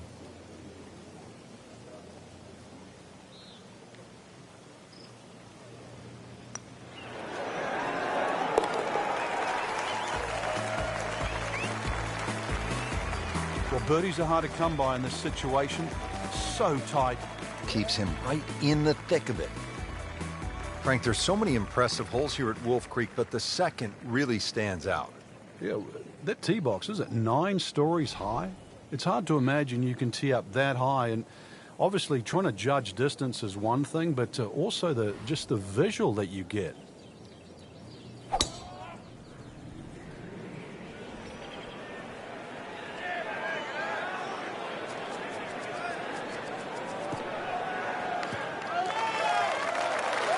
And that's going to stay on the fairway here at the second hole. Frank, really good chance from this position to make a birdie. Yeah, really the only thing he's looking at right now is the flag. This is a green light special.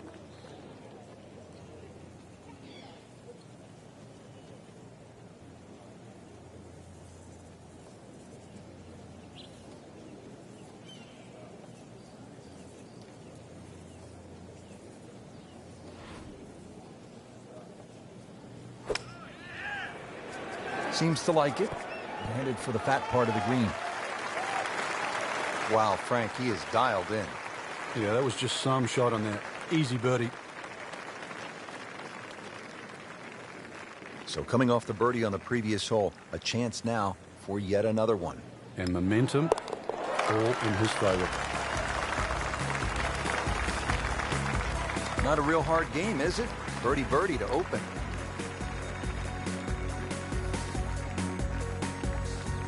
All right, Frank, describe the third hole.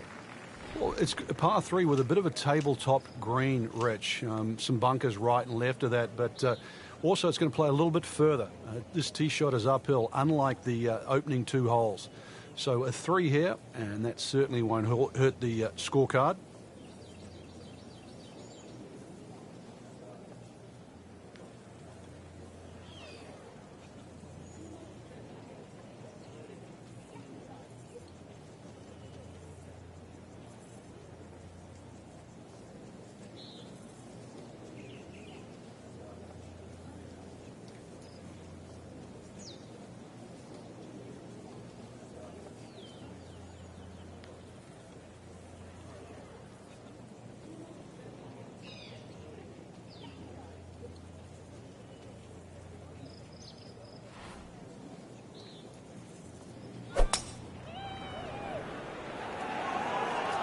Well, it looks as though they're going to need to use all their strength to sort of hack it out of that rough, missing it off the tee here.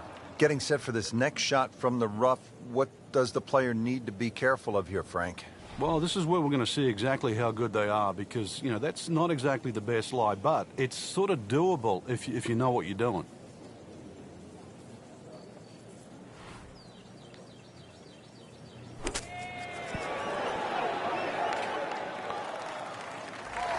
Very nicely done, right on the dance floor. And getting ready for the putt.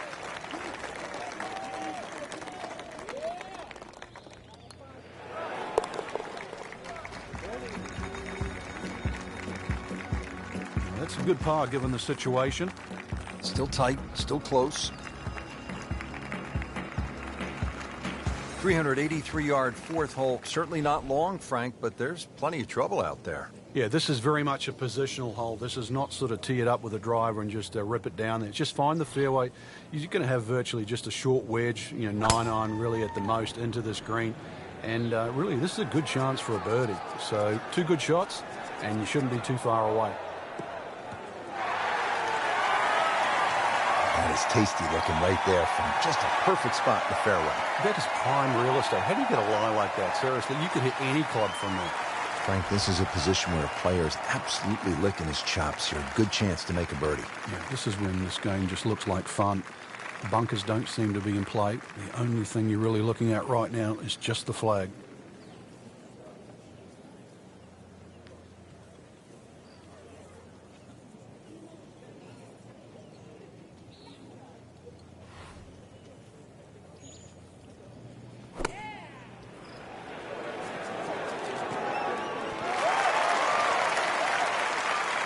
That is an excellent play right there. The approach, getting him another good look.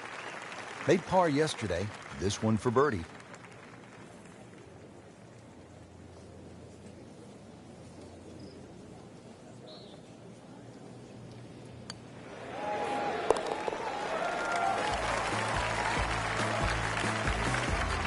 Has it. Now a 7 under for the tournament. There you have it. Round 3 is finished, and it was a good one, Frank. Yeah, after 3 rounds in, you really could start to see who could take home the trophy when it's all said and done. Great play, though, up until this point. Round 4 should be an absolute thriller.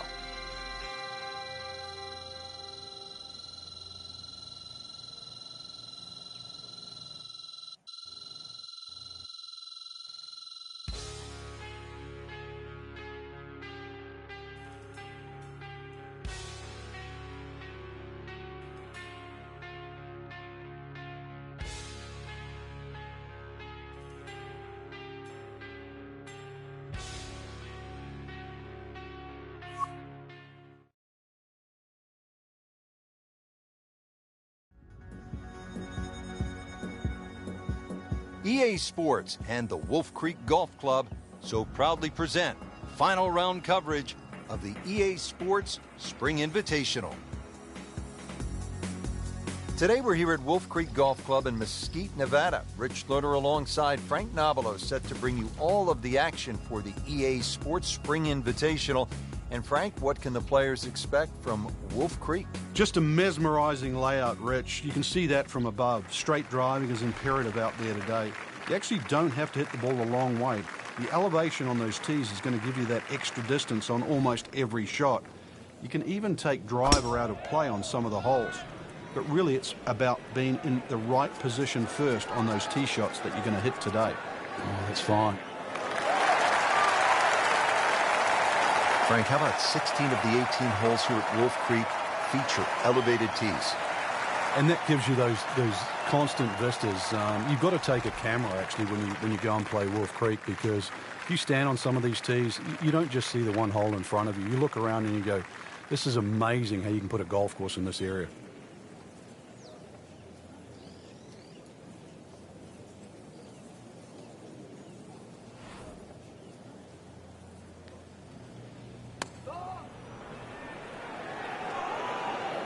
Be safely on deck.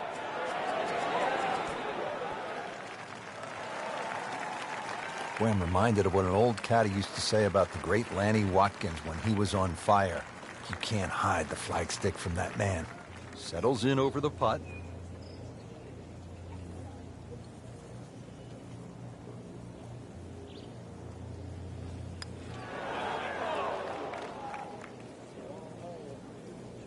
Well, there's an opportunity wasted.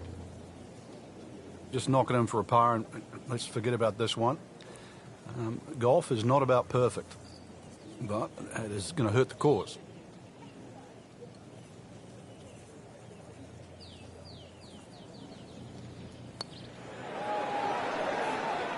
Wow, that's disappointing. Chance to get too deep on one hole, and you leave it short.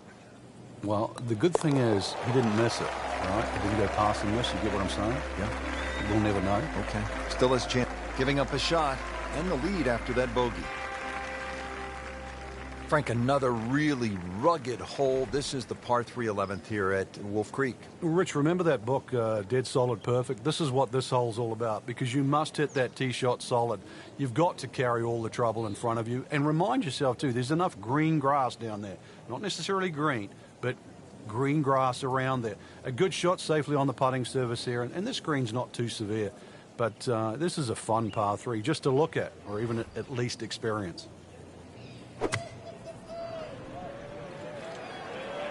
Appears to be a smart shot, Frank. Yeah, no problem here. That's going to fly all the way. Really good distance control there, playing well to his strengths. Made a par in his previous round. This time, it's for birdie.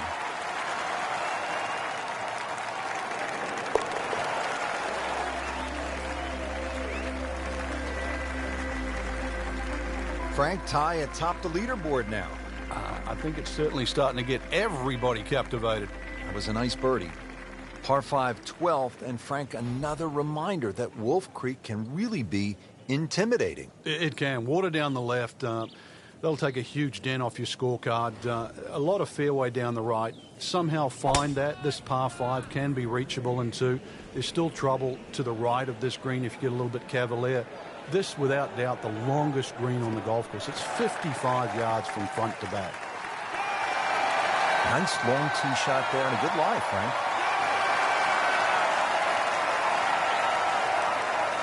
Second shot.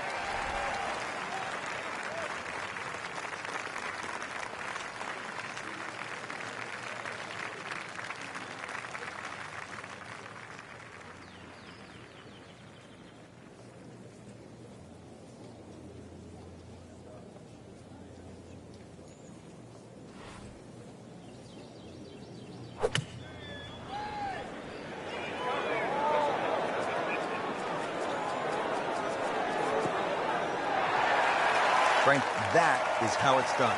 Yeah, take a gross of those. That is a lesson in itself. And now a chance for eagle. So a tester from 4 feet.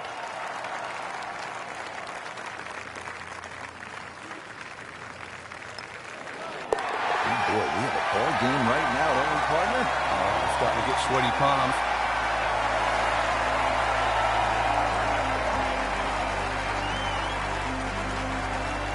Thirteenth hole here at Wolf Creek, and Frank, anyone can say, oh, I'm going to take this one over the trees. But very few can stand up and say, I'm flying this baby clear over the mountains. Yeah, if you take the direct route, obviously it's going to be much shorter than the 350 yards that it's measured as a dogleg right. So the direct line, well, I don't want to tell you the exact yardage because it might give you too much of a clue, but it might be worth taking. It's going to be a blind tee shot, though, and you're not quite sure on the outcome.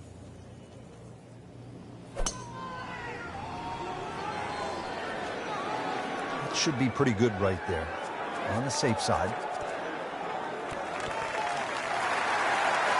Well, they claim it's a reachable par 4. We haven't seen a whole lot of people do it today. We just saw it right there. Well done. Frank, how rare would this be if this putt drops? Well, this is I'd like to say once in a lifetime, but on the odd occasion we do see back-to-back eagles, but it certainly is something to watch.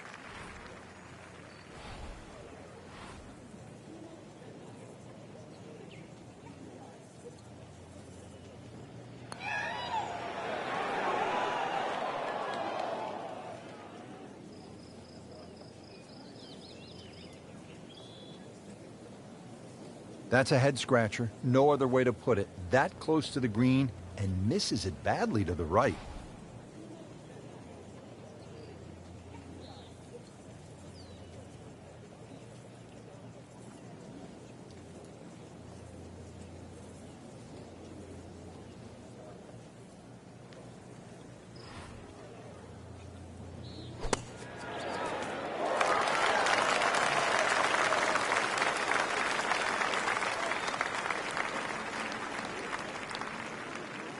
Just needs to keep it steady here over the putt.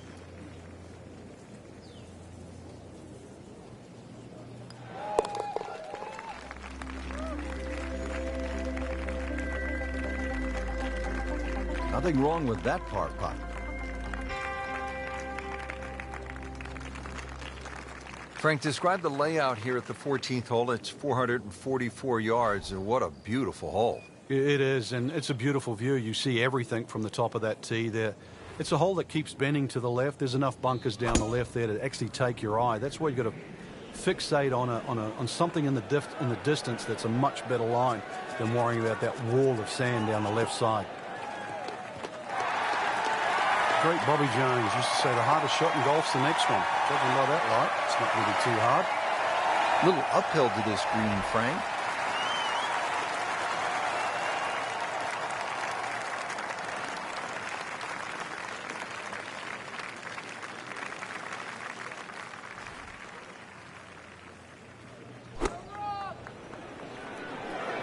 Uh-oh, this one's going left, Frank. So the second of the par 4 goes begging, and now I'll have to rely on the short game. Yeah, but a short game, as we all know, can redeem a lot of mistakes. See if he does it here.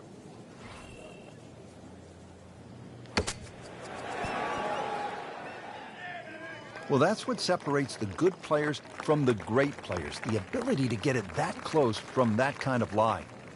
Not a gimme, but well within his range.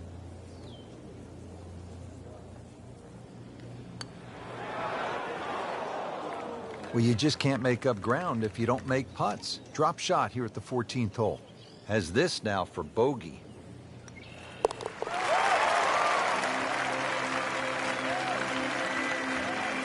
Bad news is, that's a bogey. The good news, still tied for the lead.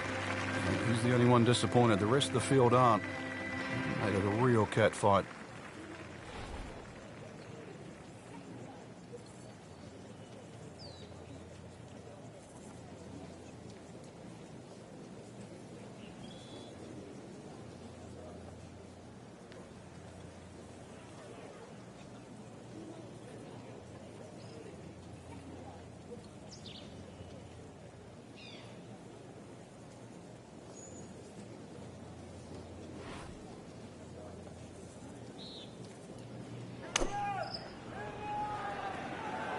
Appears to be what they call a commercial play. Very solid.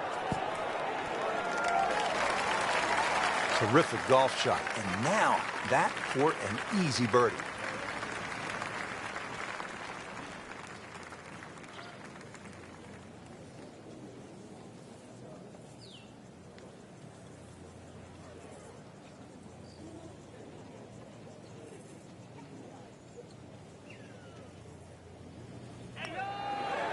Wow, I thought he made that. Came to the putt excited to make birdie. Now, settle for par. Yeah, a little change in the attitude right now. You've let one go. You've got to really knuckle down there and make sure you don't drop a shot. It's important this one goes in. In for par. From a short par 3 to a short par 4. Just 393 yards here at the 16th, Frank. And when you stand on this tee, this hole looks anything other than straight. Goes to the left and comes back to the right. But if you can just fixate at the green in the distance, you're actually going to look like a relatively straight par 4. And that's the way the hole should be played. Look at those first two bunkers that you see and just try and split those. Good tee shot here and nothing more than a wedge left into this green. Simplify it. That's the key. Paying attention like a little kid at school, Frank. That baby's sitting up. Sitting up. It's got the best view as well. You don't even need binoculars from where that ball is. Now, the approach shot here at 16, Frank, it is all about precision. It certainly is. This green has a lot of contours in it, so very hard to get a dead straight or a flat putt here at 16. Second shot's not overly long, though, just a short on in. You should be looking at a birdie opportunity, but really you don't want to stray too far away from 15 or 20 feet. Otherwise, it's going to get very difficult putting on this green.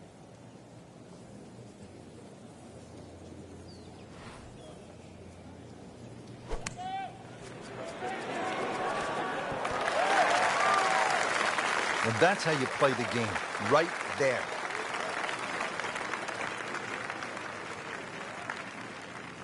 Par yesterday, now for birdie.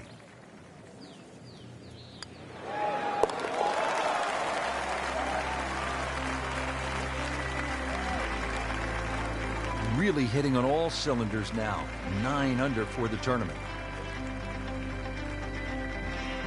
Frank, you licking your chops here at the par 5, 17th hole? Oh, why not? A chance to reach a par 5 and 2, but there's still pitfalls in front of you. A little creek or stream runs across the fairway, so really limiting the distance you can hit that tee shot, but it's still reachable from just short of that creek. Find trouble off the tee, then obviously you turn it into a 3-shotter, but a good tee shot, and it's too tempting to resist not going for this green.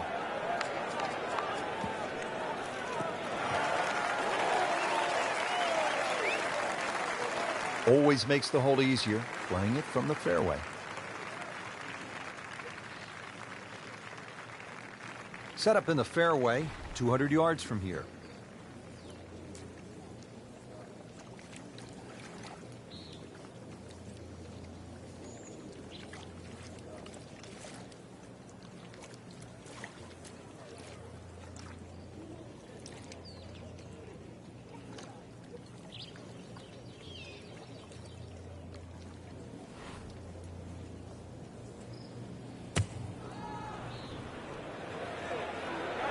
Seems to like it. Headed for the fat part of the green. What a spectacular shot that was. He'll have a look at eagle and getting ready for the putt.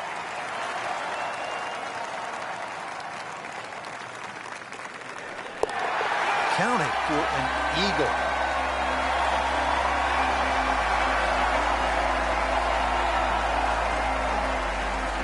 18th hole, and Frank, again, a good scoring opportunity. Short par 4. Yeah, if you looked at the scorecard, you'd think you could drive this green, but one quick look at the trouble in front and to the right of the screen, and you realize that's probably not the prudent play. Really, something 230, 240 yards off the tee in that vicinity is going to leave you just a flick wedge into this green. It is a rather narrow green, but from that distance, you'd expect to hit it close.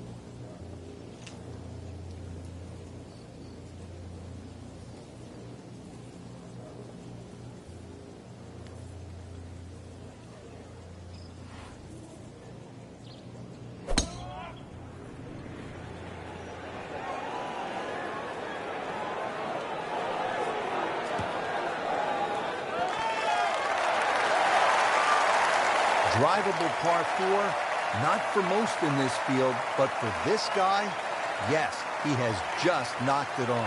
What a shot. This for the victory at the EA Sports Spring Invitational.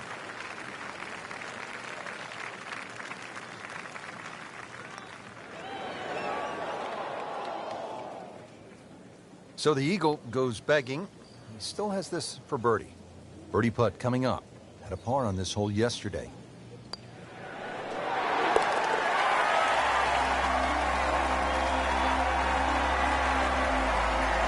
Racking him and stacking him. That's 12 under par now for the tournament. Just a tremendous week of golf. And that, my friend, is a winner right there. Yeah, and he should be proud of himself, too. It took golf of the highest quality to beat this high-quality field, and that is something that you will remember for a long, long time.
EA Sports and the PGA Tour proudly present the season-long race for the FedEx Cup. Today, it's live first-round coverage of the Boston Championship. Beautiful day here at the TPC Boston in Norton, Massachusetts. This is the site of the Deutsche Bank Championship, part of the FedEx Cup playoffs. Rich Slaughter alongside Frank Nobilo. And a fun golf course in front of us today too. Really carved out of this wonderful New England landscape. 92 bunkers adorn the golf course, and well, we are in New England, so you'd expect a little bit of weather. We might get a little bit of rain, maybe a little bit of wind, but golf course built and certainly plays well in any condition. Frank, at 298 yards, the fourth is reachable for just about every professional. What might scare them off? Well, that bunker on the left, that's really actually a chance to showcase your skills, and that's where you realize how much better professional golfers are. A good bunker play, especially on a hole like 4, and then you will get well rewarded. This is a great place for a fan to watch, isn't it? It is. You see so many different short shots around this green. The bunker shots from the left side, if you hit it over the back on the right, the little bump and run through the little valley in the green. Fun hole to watch. Perfectly placed tee shot will set up an eagle opportunity, but then you see quite a few bogeys made here as well. Yeah, if you stray a little bit, leave the ball too far short, then you have to play that pitch across the bunker. That's no fun.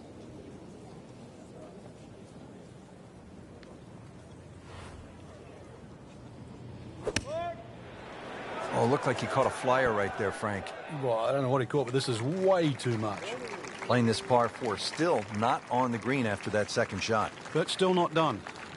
A good third shot, maybe get away here with par.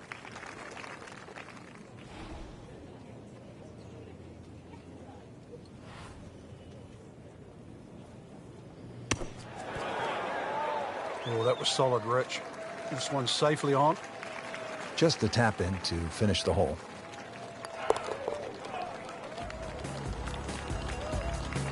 Did the job right there.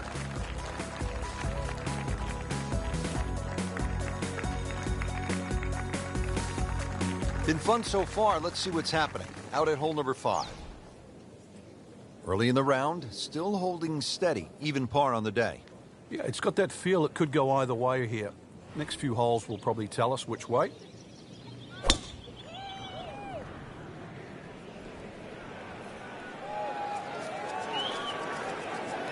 Oh, this looks good.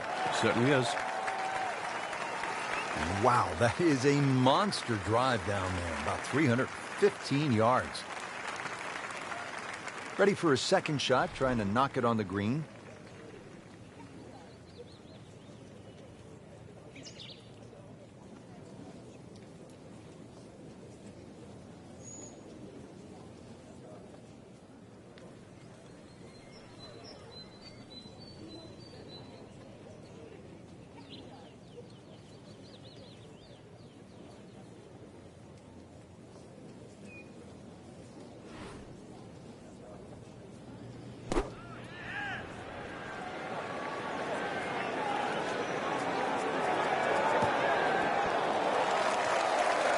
Great effort right there, and a great chance to knock in that short putt.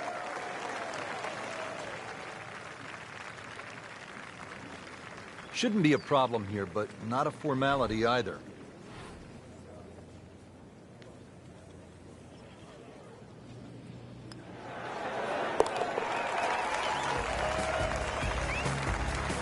You can see why this player has been compared to a young Rory McIlroy, featured golfer making birdie and now sitting comfortably inside that cut line. All right, Frank, now to the 6th hole. It's a 465-yard par 4. What are the keys? Well, it's framed beautifully by the trees just in front of the tee, so you know exactly where you're trying to go down there. 2 little bunkers on the right if you stray a little right, and if you stray a little left, you might just make it to the water.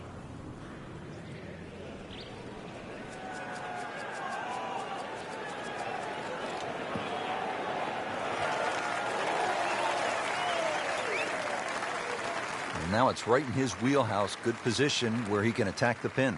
Yeah, he has all those options now. That ball's sitting up, you can bring it in high, you can bring it in low. The choice is yours.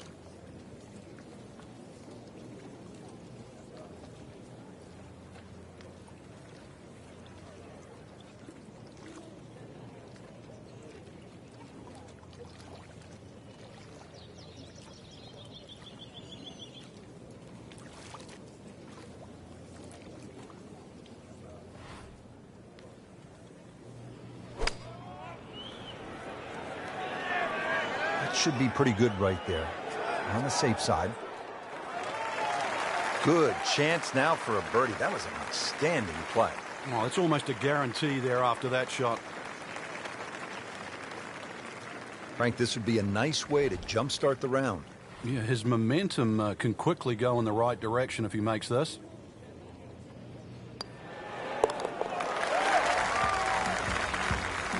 Needs a few more of those. That was a good birdie. Yeah, this time that one gets him in the top 10. Seventh hole, Frank, is a muscular par 5, 600 yards. What's the way to play it? Just tee it up and hit it as hard as you can. Get this one on the fairway here, then you've got no problem carrying that huge cross bunker with your second shot.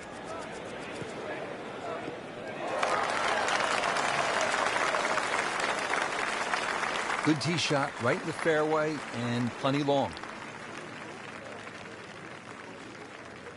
Looks like he's going to have a go at it here at the par 5. His second shot.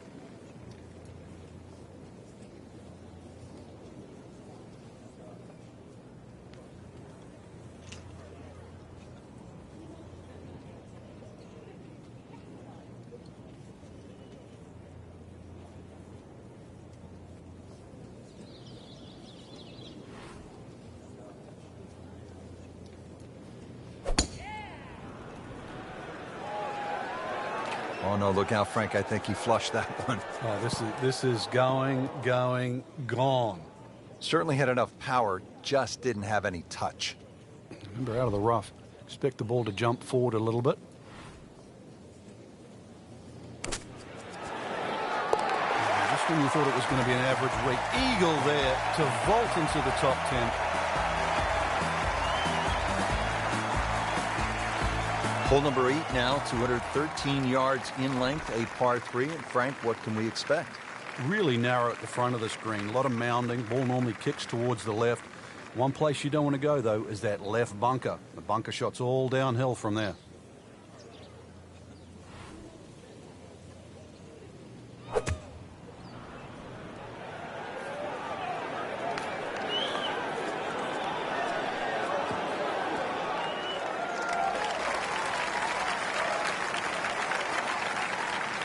Good, clean contact and a nice result. And a chance for birdie coming up. You don't want to let this one get away. This is about concentration and focus at this point.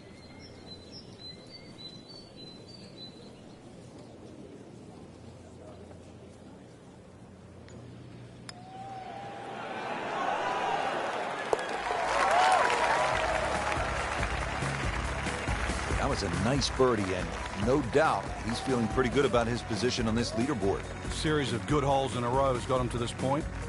Well, Frank, round 1 in the books. Look who's on top of the leaderboard. And that's with some strong play today. They don't really need to look back. Strong play heading into the second round tomorrow.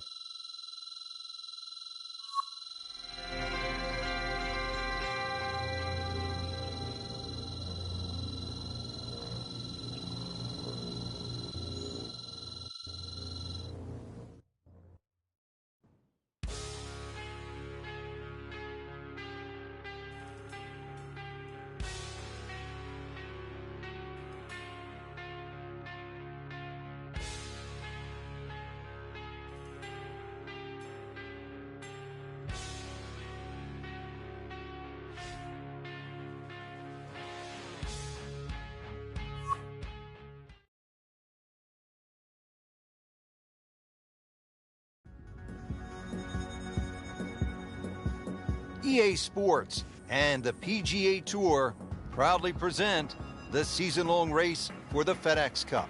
Today, it's live second-round coverage of the Boston Championship.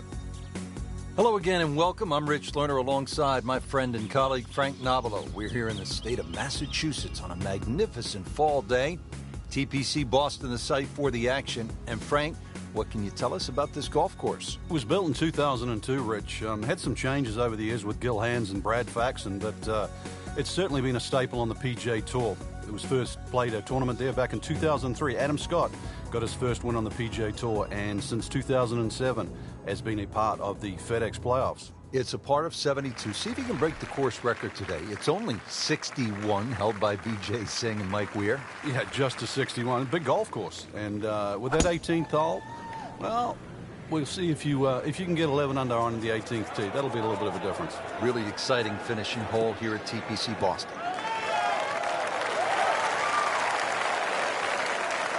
Good tee shot, good lie, and now a good chance to take advantage here on this hole.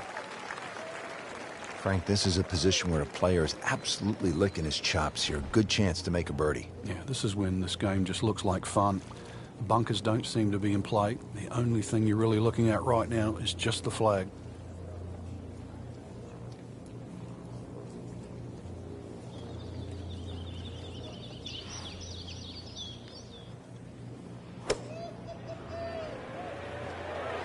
This one looks like it's headed right for the middle of the dance floor, Frank. Rather nice shot, I would say. That's well played. Now a good look at birdie. So coming off the birdie on the previous hole, a chance now for yet another one. And momentum all in his favor.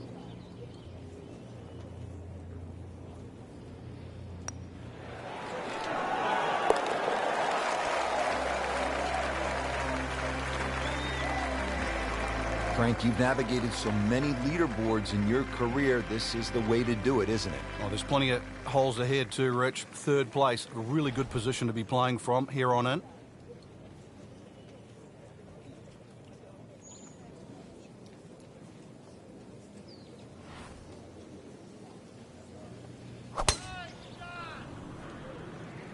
That appeared to be a good strike right there, Frank.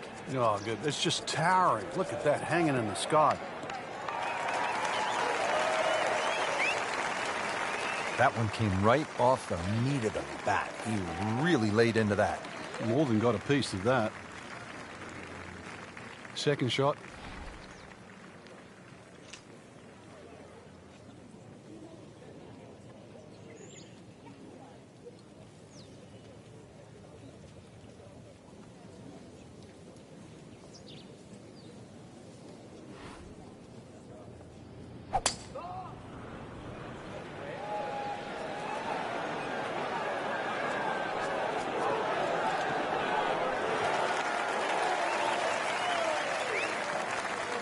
He'll take that one all day long.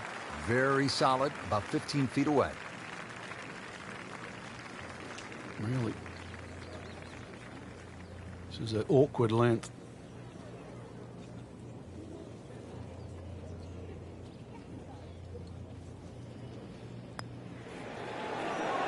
Wow, I thought he made that. You know, great effort. A little too strong. It didn't take the break. He's got a birdie chance now coming back. Birdie here yesterday, trying to do it again today.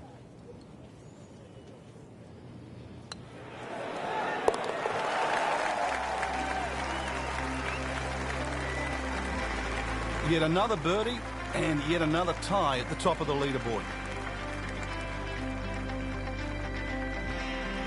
Now to the par 3 8th, and Frank, what's the best way to go here? Hit your best, and then you're looking at making two.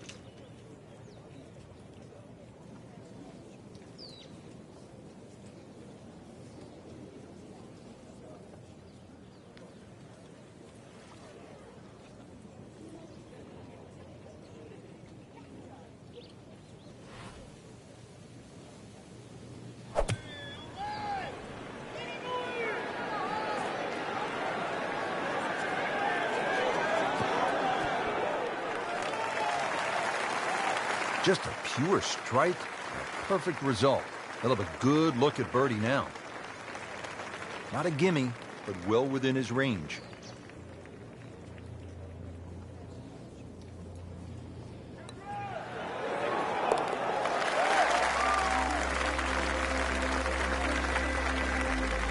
Playing beautiful golf. 8 under for the tournament.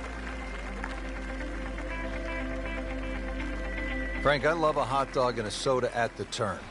How hard is it to take a giant bite out of this 9th hole? Looks tough. It is. Everything sort of bends where those two bunkers are, and that was sort of 350 yards to get past that. And there's an annoying little bunker that's about 30 yards short of this green. So you have to be precise with both the first and the second shot. Really good drive here, about 320 yards and straight.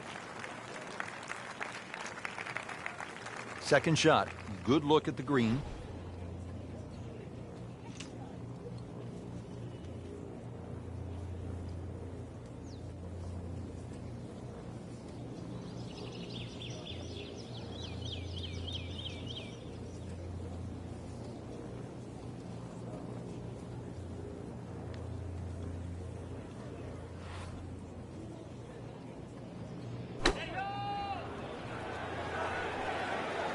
Appears to be what they call a commercial play. Very solid.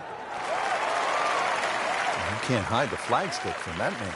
He is just unbelievable. That never deviated offline.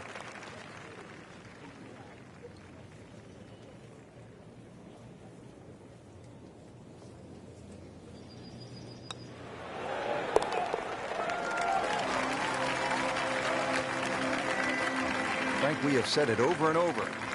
Another birdie. Excellent front side, trying to keep it going here on the second nine. He's just playing beautifully, hitting so many good shots, giving himself so many opportunities. Can he keep it going?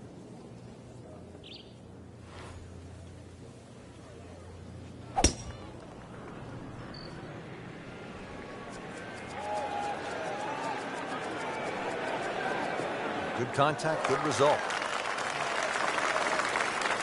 Vijay Singh, Charlie Hoffman, and Big Henrik Stenson, they all have one thing in common. They all tied for the low tournament score at TPC Boston, 22 under. And they're all good. Yeah, this is a golf course that obviously gives in to the longer hitters. And if there's just a little bit of sting taken out of the greens, then these long hitters have a huge advantage.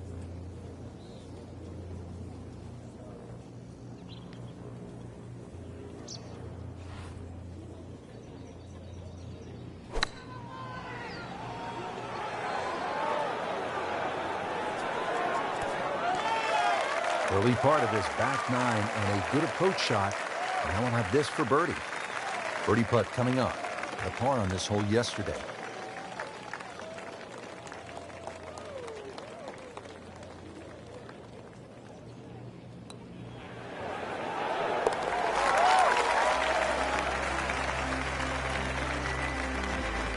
Boy, looked like Ben Crenshaw right there. That was smooth and easy, right in the heart.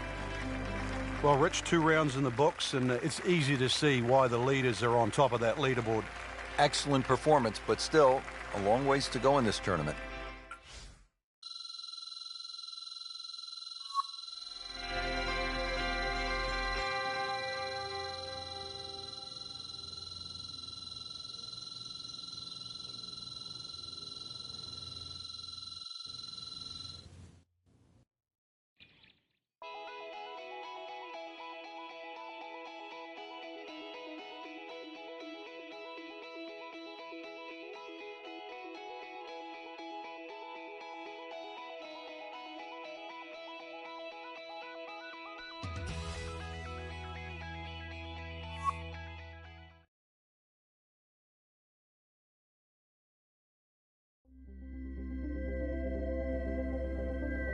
EA Sports and the PGA Tour proudly present the season-long race for the FedEx Cup.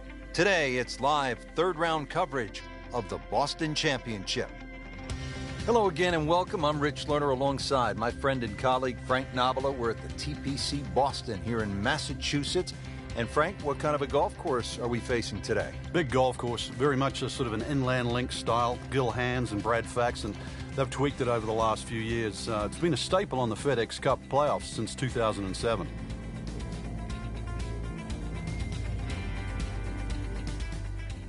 Ball's teed up at the par 4 13th. And you want to keep that ball in the air as much as you can. Carry that air on the left side. That's a big tee shot, somewhere in that sort of 300-yard mark.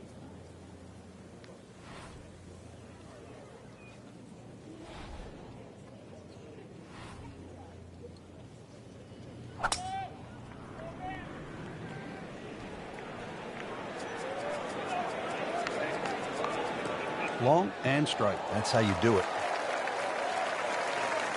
Well, those are good numbers right there. 320, 320 yards. Just crushed it in the fairway.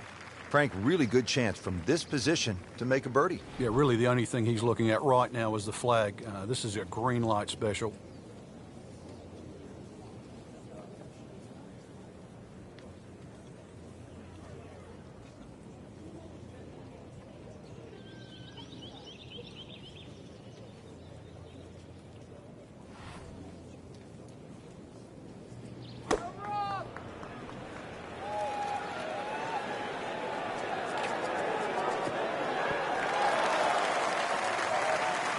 Wow, Frank, he is dialed in. Yeah, that was just some shot on there. Easy birdie. Settles in over the putt.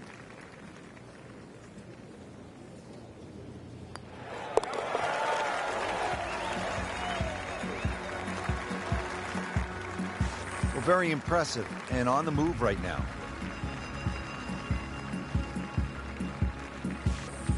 Frank, the 14th. A shortish 495-yard hole?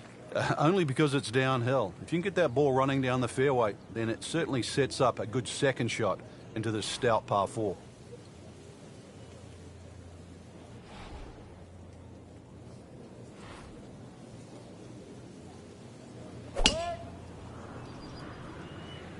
Well, this one has a chance to be really good.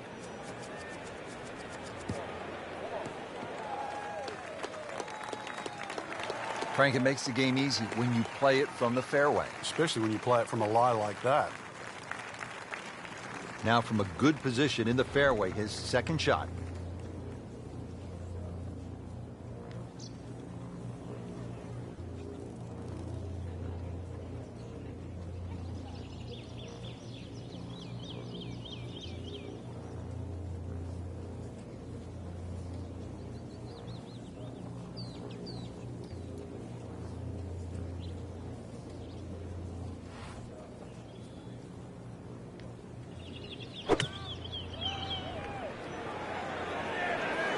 Good swing, good shot yet again.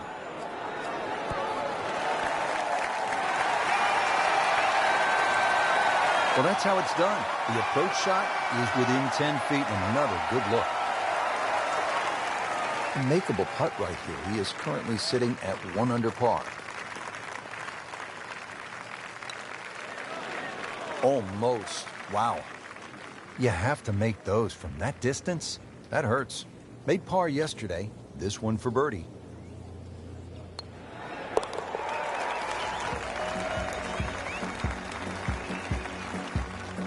That is some good work right there. Birdie and 1 shot closer to the lead. All right, Frank, we're teed up at the 15th, and a lot to talk about with your caddy on this tee shot. Yeah, which club, which line, series of bunkers down the left. That one short right doesn't really come into play. Another one, really, fairway first.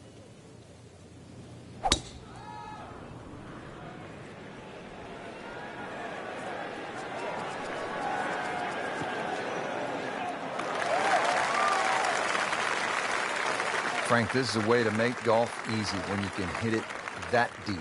Oh, I'm going to say, I know that first number's a 3. I'm guessing the second one's a 2. Let's call it 320. Ready for a second shot, trying to knock it on the green.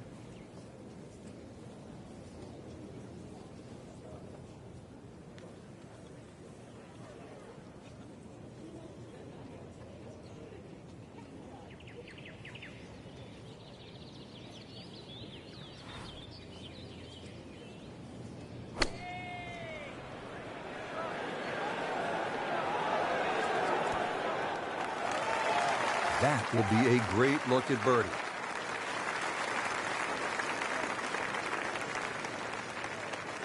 And getting ready for the putt.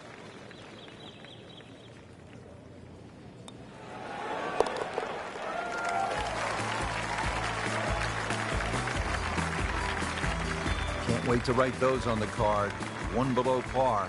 Chalk it up. It's a birdie.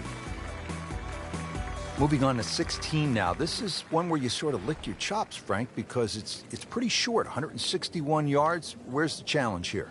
Where the fish go. That big lake on the left, that's the challenge.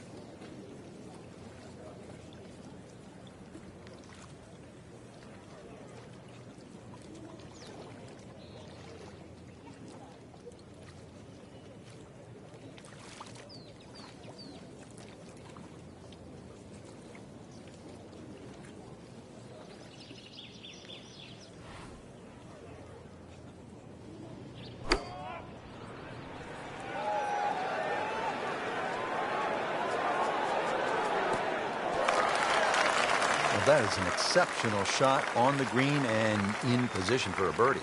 Yeah, it's a formality now. So a tester from 4 feet.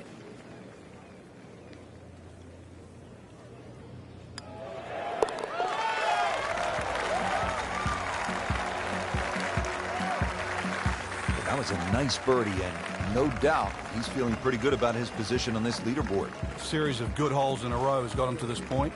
Just 2 holes left to play here at TPC Boston. Frank, we're on to the 17th, and what can you tell me about this 412-yard par 4? It looks like a dogleg left, but you don't play it that way. Hit it straight down towards that bunker on the right side. Then the second shot's downhill.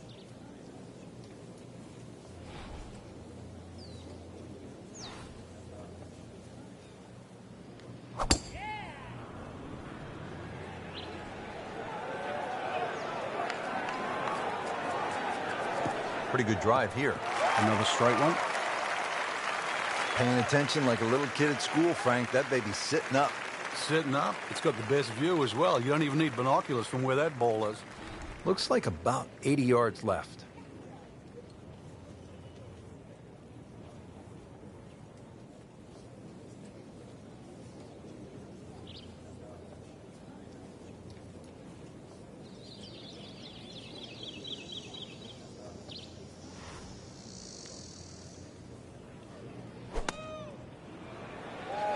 There's a big green, and they're going to use every inch of it. Frankie's knocking them down and picking them up. Oh, it's just taking pins out, one after the other. These putts keep the round together.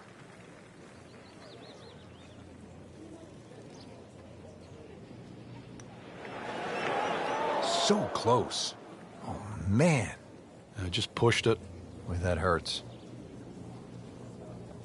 Really not much to this. The only issue would be a lack of concentration or focus.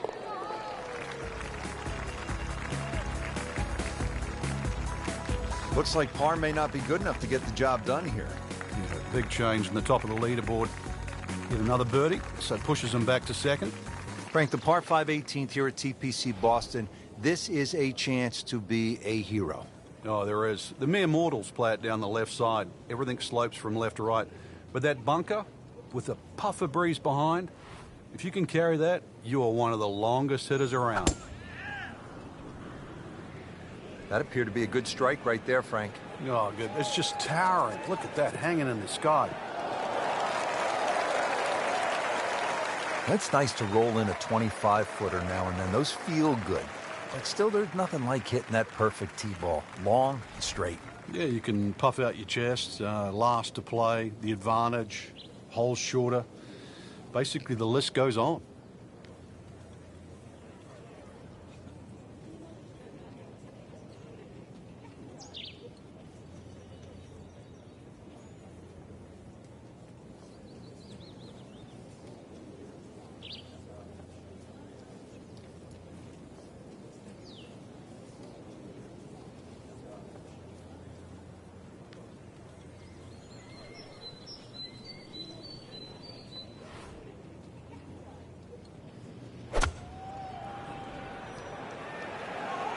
Frank, I think that's going to the bunker. Looks like it. Oh, my goodness, that could have been really bad. Can you imagine if that kicks towards the bunker?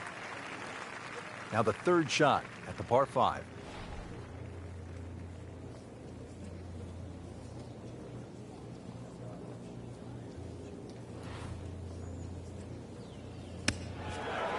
Frank, how about that?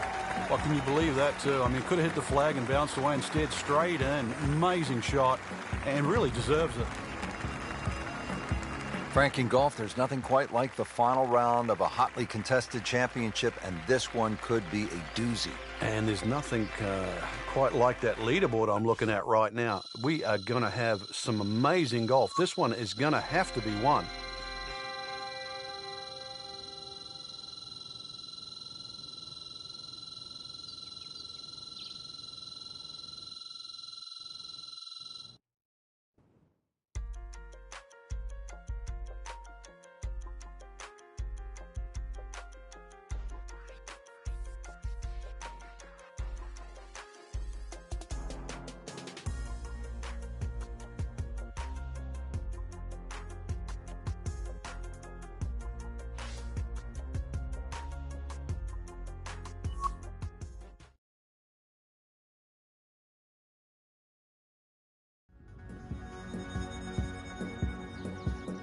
EA Sports and the PGA Tour proudly present the season-long race for the FedEx Cup.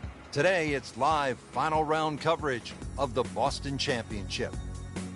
Always nice to be in New England at this time of year at the TPC Boston in Massachusetts. We're about 25 miles south of Beantown, and this is a really good-looking golf course, Frank. It is. It looks much older than what it is. It was first established just at the start of the new millennium, originally designed by Arnold Palmer.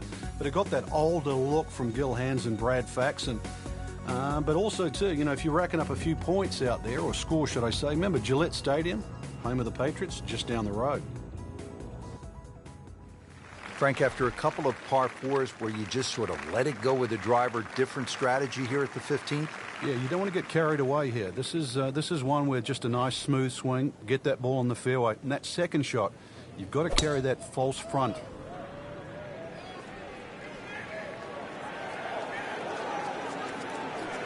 Oh, that's fine. Frank, the beauty of the game, the changing conditions. You've played it all over the world, and you don't play it inside a dome, do you? Yeah, anybody can play on a fine, still day, but what separates the good from the great is actually days like today. That's when that little extra attention to detail, the better strike, the better swing, is certainly going to pay dividends.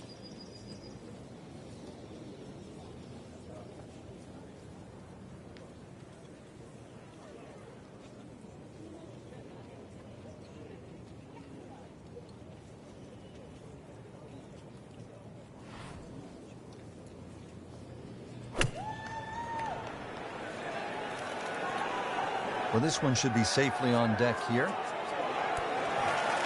Terrific golf shot. And now, that for an easy birdie.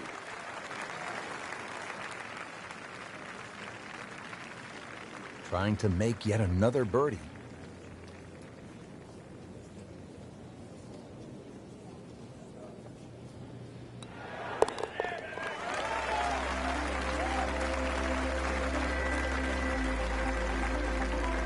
Two behind, now become just one back. Frank, here at the 16th, you really see this sort of New England character, don't you? Yeah, that stone wall now protects that sort of two-tiered green, and it sort of showcases the golf course. It just fits in beautifully with what Hanse and Faxon have done to the golf course.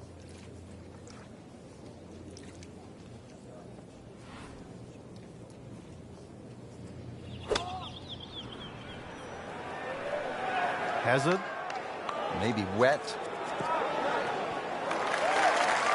Just averted danger right there. So close. Why does he have all the luck?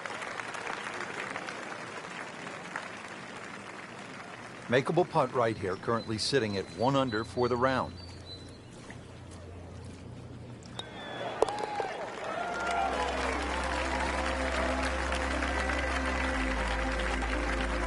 Now has a tie for the lead with that birdie. And a pep in the stride. All right, you want to bring it home in style. You want to finish with a flourish. 412-yard, par 4 17th. What's the way to play it? Just head it down the right side. You don't really want to mess with that sort of rock crop bunkers down the left side. All sorts of bad things happen if you finish there.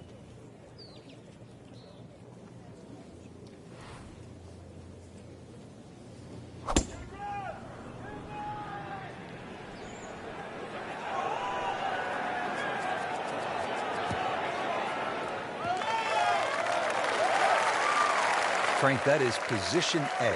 Yeah, the tee shot was like silk, Rich. I mean, just sets up that second shot so beautifully. Second shot, good look at the green.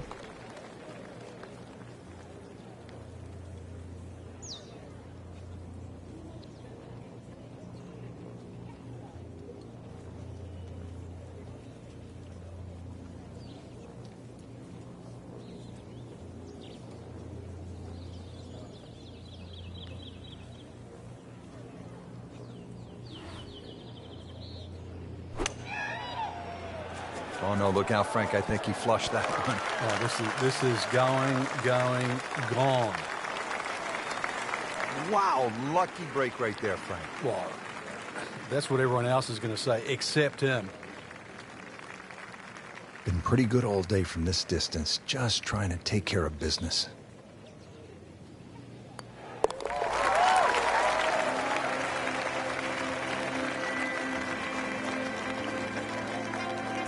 in for birdie.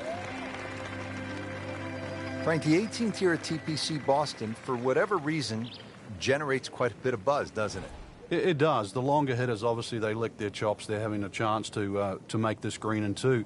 But if you find one of the fairway bunkers, the addition of that pot bunker for the layup, that just makes that decision that much more difficult.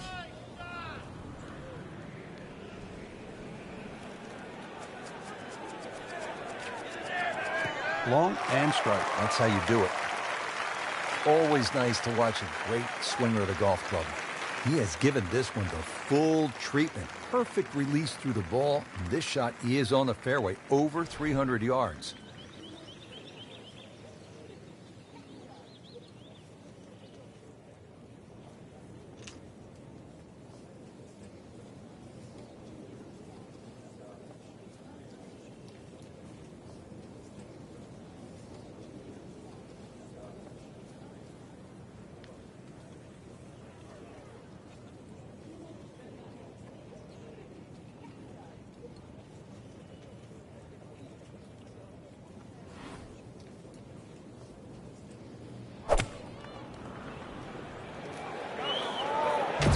Good swing, good shot yet again.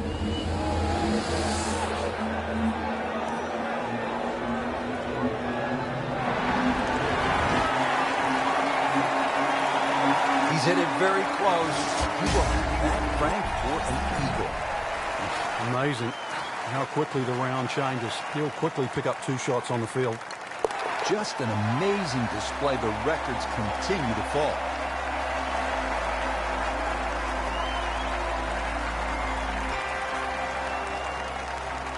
That's why you play the game, to stack up the wins. Great effort right there.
This is EA Sports coverage of the PGA Tour.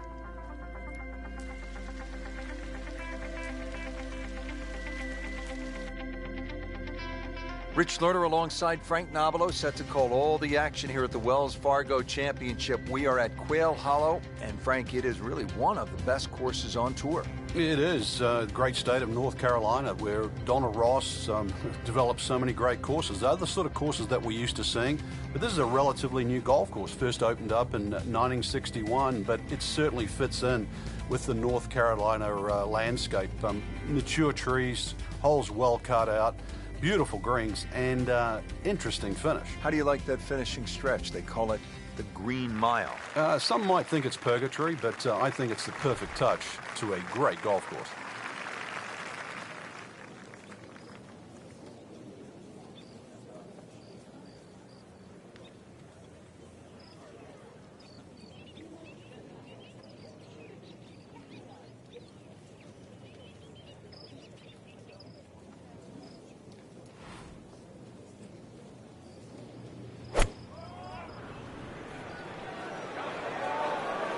Good-looking shot right here.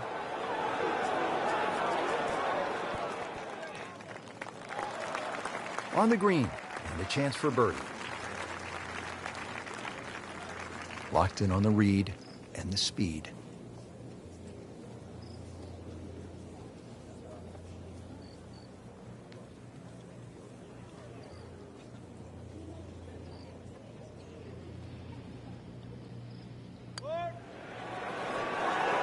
How does that not go in?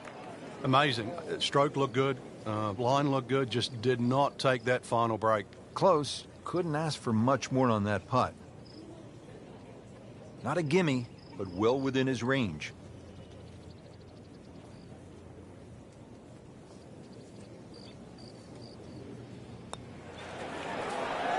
Frank, that looked good to me.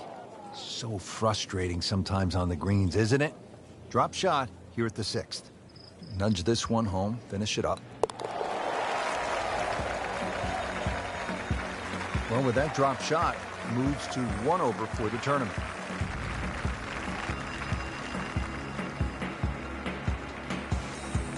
Back over to number 7. Time to turn it around, isn't it, Frank? Yeah, time's now, that's for sure. Some poor play, scorecard reflects that. Some good play, and the scorecard will also reflect that.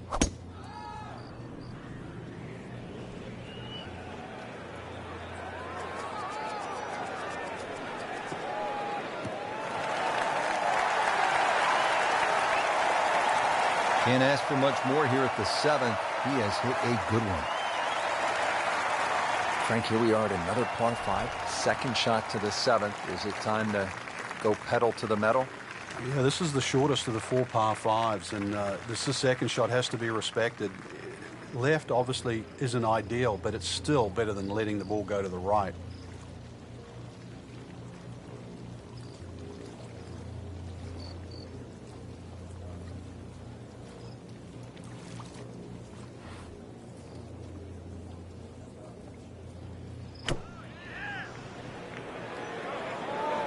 This one has a chance to be close. That is impressive. Hit every single green in regulation today. Well done. And his third here at the par 5. In red figures at 1 under par.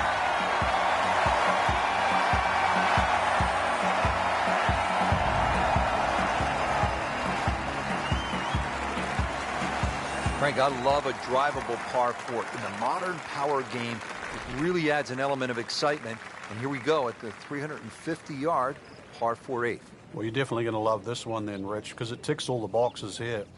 There's no water in play, just a few bunkers down the left and the one that protects the right side of the green. And you've got a really narrow green, so plenty of reward with minimal risk.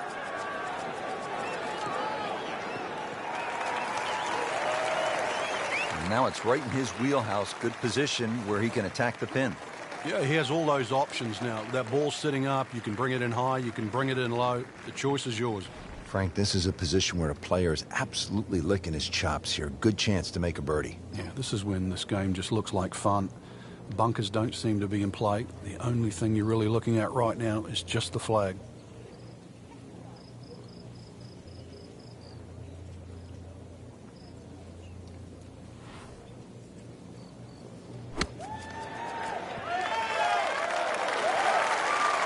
And it makes the green in regulation. Standing over this putt, concentrating on the read.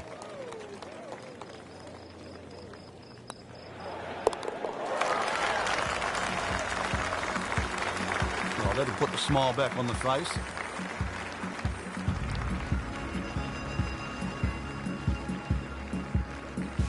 Here we are at the 9th hole at Quail Hollow, 495-yard par 4. Frank, it is the longest par 4 on the golf course. Is it, in your estimation, the toughest?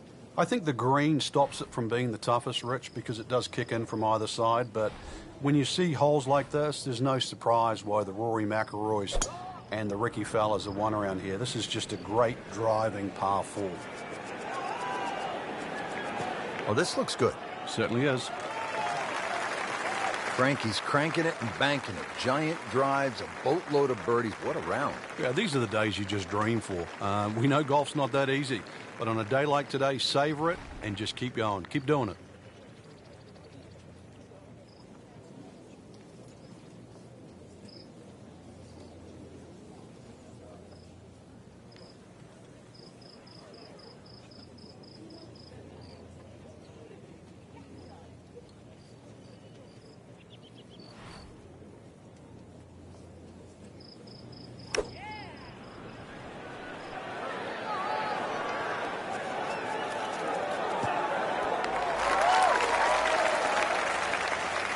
Good, clean contact and a nice result. And a chance for birdie coming up. Now it's that sneaky distance.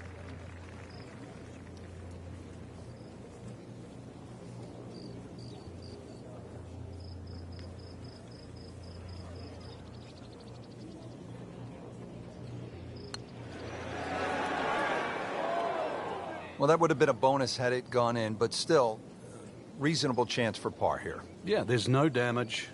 You're not going to birdie every hole.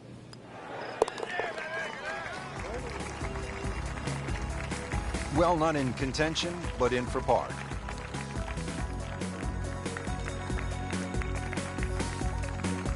Well, that was a nearly flawless performance on the front side, but Frank, we know it's an 18-hole game, isn't it? That's right. Now's not the time to pat yourself on the back.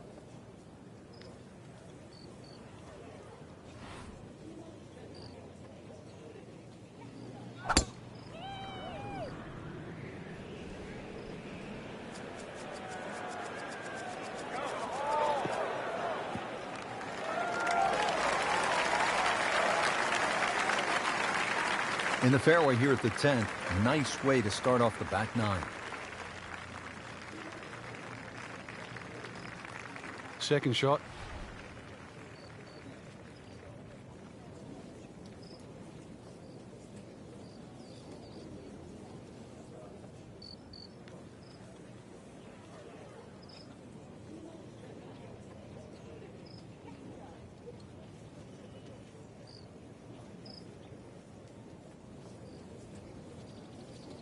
Frank, we remember what Rory McIlroy did here in 2010, his first PGA Tour victory, a 62 in the final round.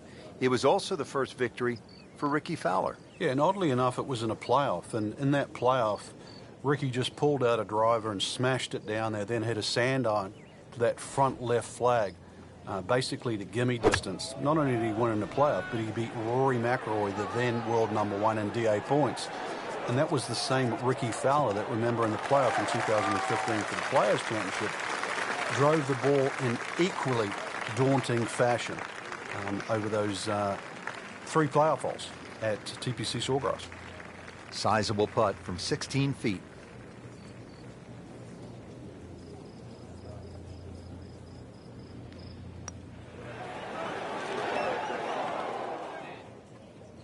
Not his best stuff right there. You don't want to let this one get away. This is about concentration and focus at this point.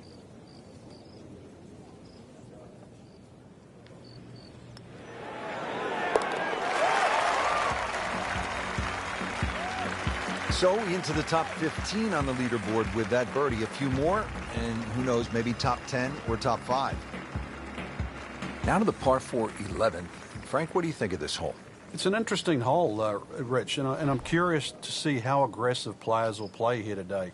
The easy way, obviously, is just hit it down the right side and set up a nice second shot with a short iron. Or the most fun way is to take the big stick out and try and bite off as much of that corner as you choose. But be prepared to pay the price should it not come off.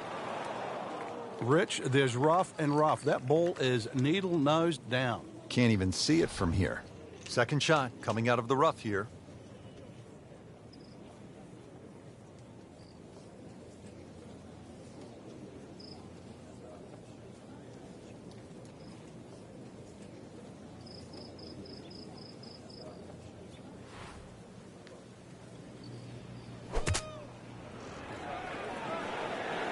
Another good swing, and it looks like, Frank, another really good shot.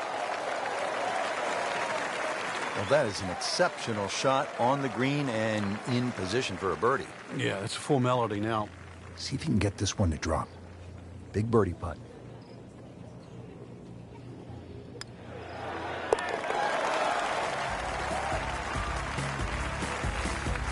What a birdie. Now just a handful of players in contention. There you have it, Frank. First round is complete. What are your thoughts, partner? Rich, I think anyone inside the current top 10 of that leaderboard is certainly well placed to go on and take this championship.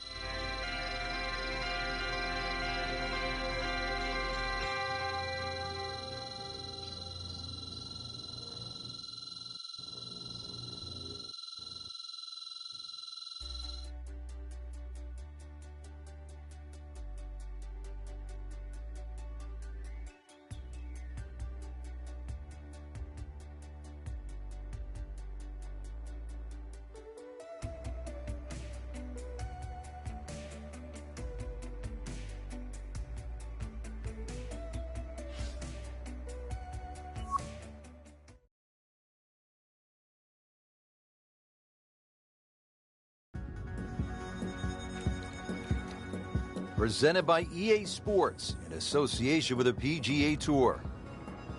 And we welcome you to one of the most popular golf courses on the PGA Tour. It is Quail Hollow. We're in Charlotte, North Carolina, and Frank, it is just starting to heat up out on the golf course. Fans are streaming in, anticipating a highly contested event with the best golfers in the world. One reason the fans love this course so much, Rich, the Green Mile. It's fine to have a good golf course, but it's got to have a great finish. It's got a great finish, then it becomes a great golf course. Quail Hollow has that great finish of 16, 17, and 18. Frank, what are we looking at here on the second shot to the fourth? Another green with 3 different levels. This time, though, the green runs away a lot from the right towards the left. You cannot afford to miss the green on the right.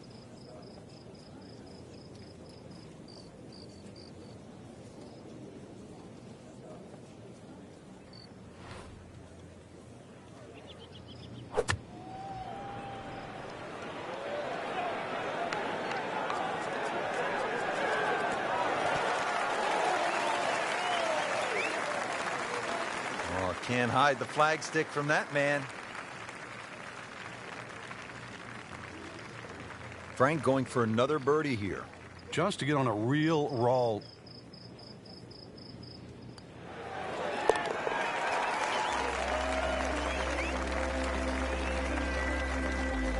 So one shot closer to the lead with that birdie.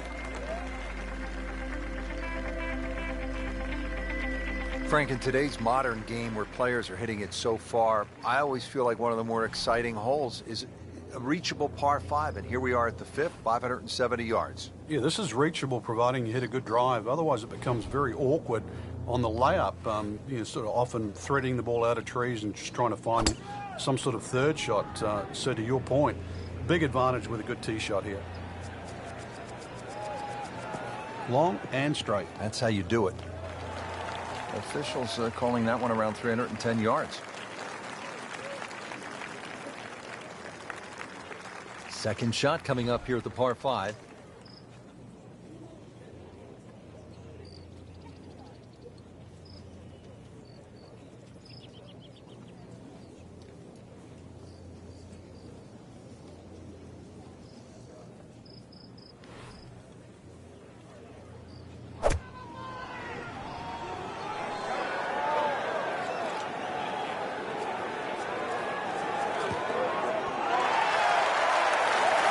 Great effort right there, and a great chance to knock in that short putt. Getting set now over the putt.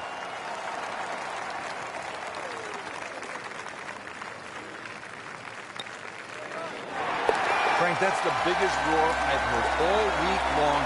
That was an eagle roar. For good reason, not just an eagle too. All of a sudden, back in contention. Now set to tee off at the 6th. It is a long par 3, 250 yards. We could take a little bit off for the downhill, but whichever way you look at it, it's still going to be a beefy par 3. Protected on the left by that front bunker, and if you sort of scoot one long, there's another bunker over there as well.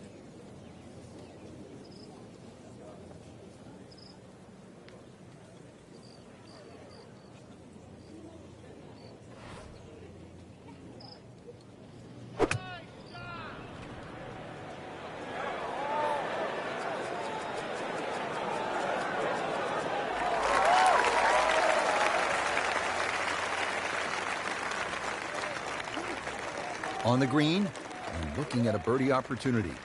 See if he can go one better than yesterday when he made par. This putt for birdie.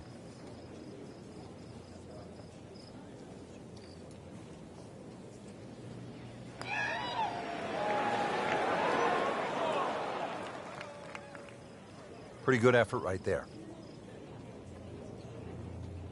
This for par.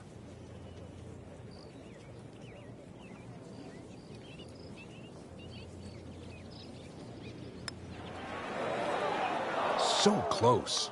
Frank, let's hope he doesn't make double bogey now. That's the saddest coming out in you, Rich.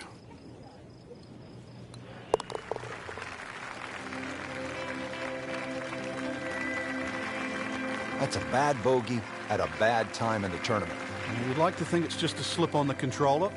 Frank, there's a lot to chew on here as you get to the tee at the 532-yard par 5 7th. In today's game, 530 plus change you'd think is incredibly short. And look at the trouble in front of you. Water all the way down the right side and around that right side of the green. Bunkers left. This is not for the faint of heart. Good contact, good result. Can't ask for much more here at the 7th. He has hit a good one.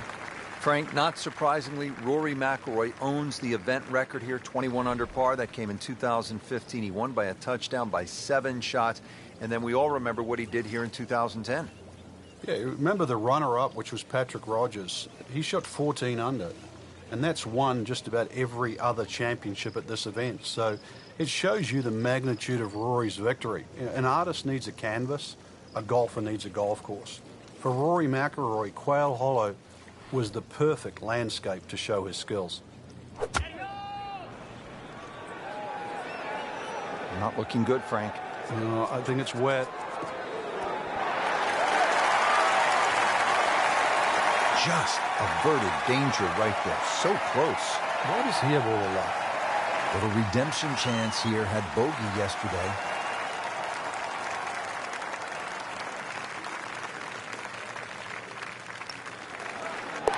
Really hitting on all cylinders now. 9 under for the tournament.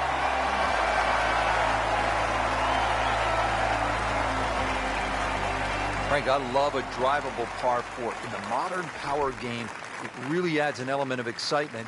And here we go at the 350-yard par 4/8. Well, you're definitely going to love this one then, Rich, because it ticks all the boxes here. There's no water in play, just a few bunkers down the left and the one that protects the right side of the green. And you've got a really narrow green, so plenty of reward with minimal risk.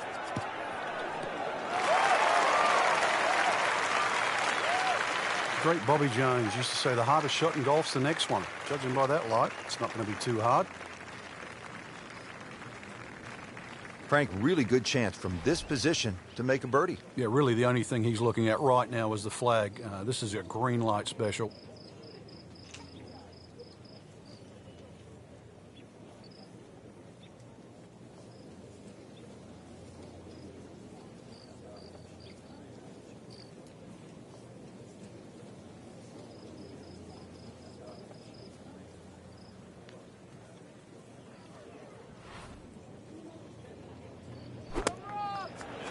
Get down.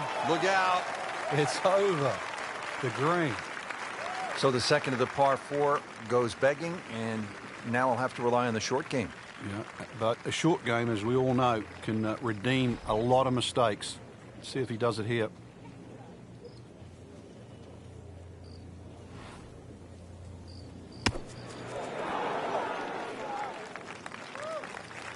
And he's made the green. Just needs to keep it steady here over the putt.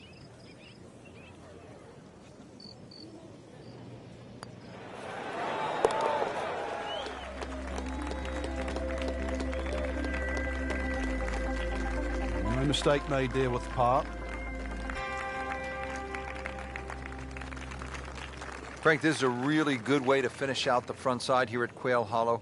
495-yard par 4. Yeah, it's the longest par 4 at Quail Hollow. Some say it might be the toughest. I'm not quite in that camp. And the reason why, that green slopes in from both sides, the left and the right. But you can see why good drivers have done well here, because there's a big reward for thumping a big, long, straight drive down here.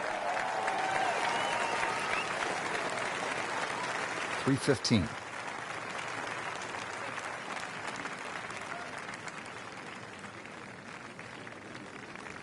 Frank, what's ahead now on this approach shot at the long par 4 ninth?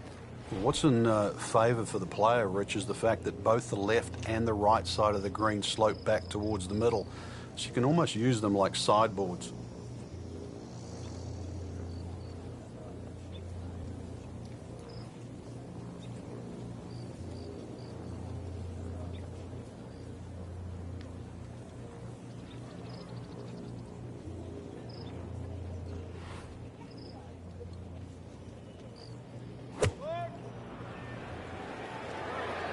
Headed for the bunker?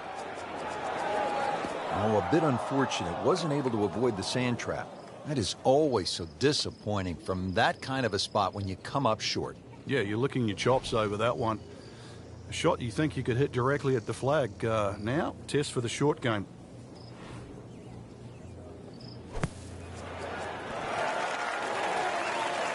Great shot coming out of that bunker right there. Showing some skills today. Not a gimme, but well within his range.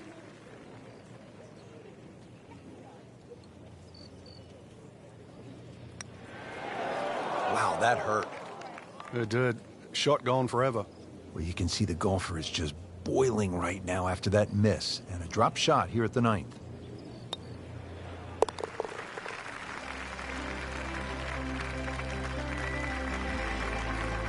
Gives up a shot and moves down to second place.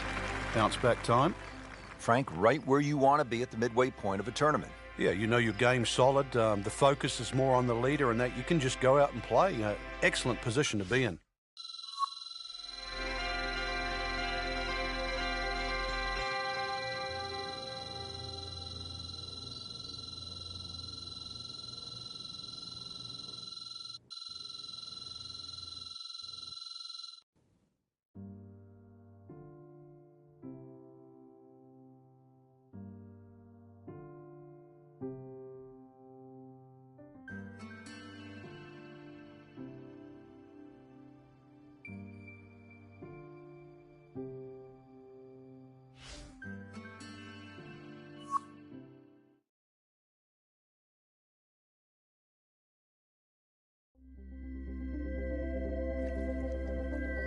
EA Sports is proud to present today's PGA Tour coverage.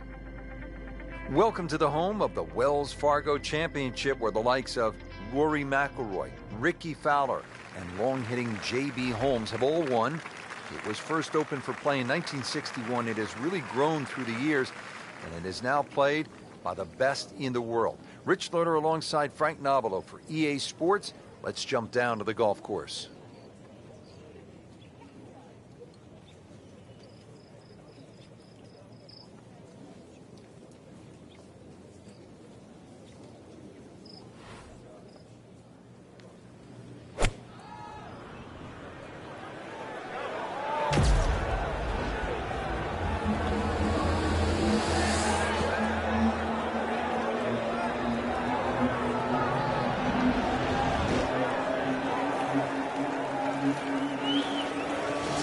That's how you play the game, right there.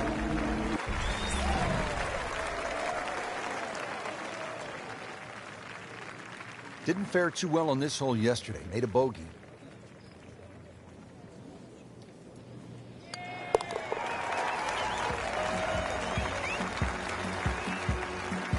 Well, very impressive and on the move right now.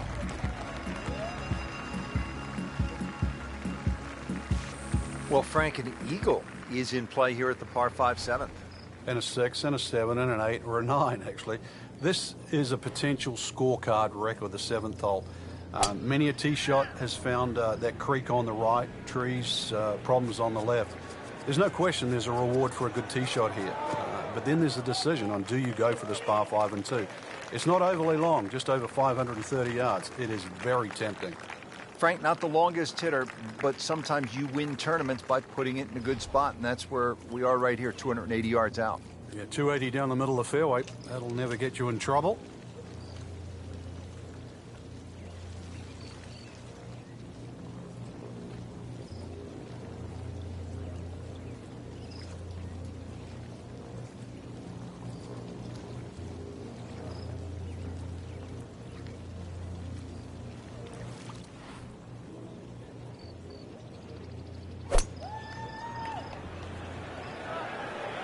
Appears to be a smart shot, Frank. Yeah, no problem here. That's going to fly all the way.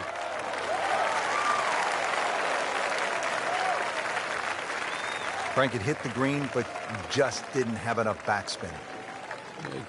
You wonder what he was thinking on that.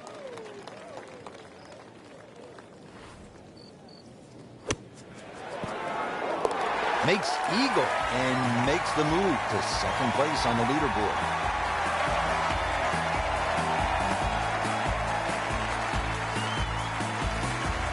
Frank, in modern professional golf, we're seeing more and more drivable par fours, like the 8th here at Quail Hollow, 350 yards. What do you think of this hole? It's not a bad hole. Drivable, some might say, but the angle of the green means it's hard for that tee shot to keep on the green. But I think the reward for hitting a driver is try and sort of aim at that tree just left of the green. And the reason why is then you've got to pitch up the direction of the green. This is a really narrow green. Paying attention like a little kid at school, Frank. That baby's sitting up. Sitting up. It's got the best view as well. You don't even need binoculars from where that ball is. Frank, this is a position where a player is absolutely licking his chops here. Good chance to make a birdie. Yeah, this is when this game just looks like fun. Bunkers don't seem to be in play. The only thing you're really looking at right now is just the flag.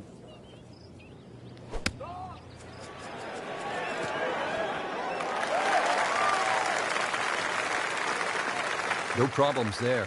Really good approach shot. And now, good look at birdie. Really. This is an awkward length.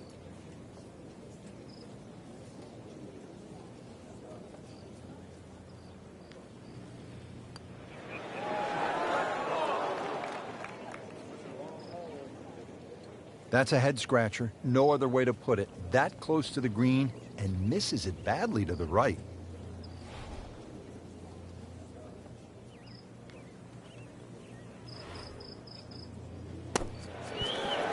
And so he is now on top of the leaderboard.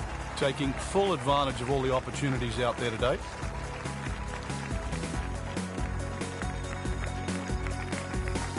Here we are at the 9th hole at Quail Hollow, 495-yard par 4. Frank, it is the longest par 4 on the golf course. Is it, in your estimation, the toughest? I think the green stops it from being the toughest, Rich, because it does kick in from either side. But when you see holes like this, there's no surprise why the Rory McIlroys and the Ricky Fowlers have won around here. This is just a great driving par 4. Well, this looks good. Certainly is. This is how the game is supposed to be played. This has been just outstanding. Beautiful to watch. But this will require a good strike of the golf ball. It's a pretty long shot into this par 4 ninth.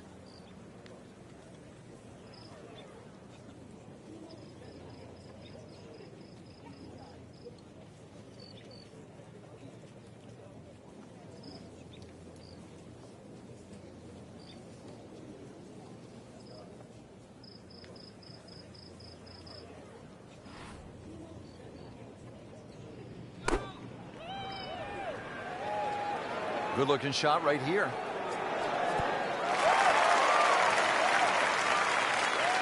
He's making the game look very simple right now. See it, hit it, and he's got it right on track. Now this for birdie came away with par in the previous round.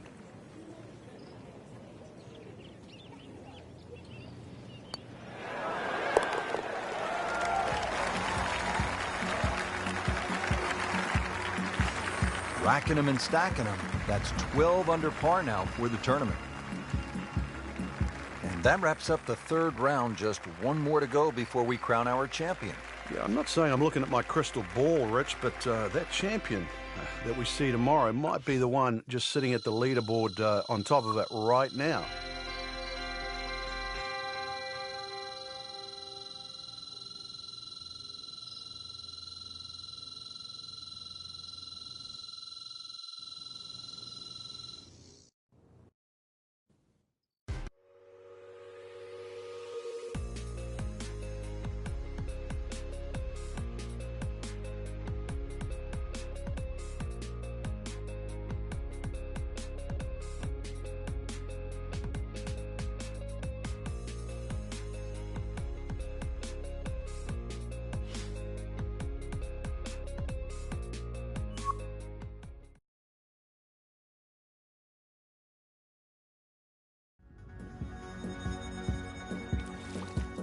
This is EA Sports.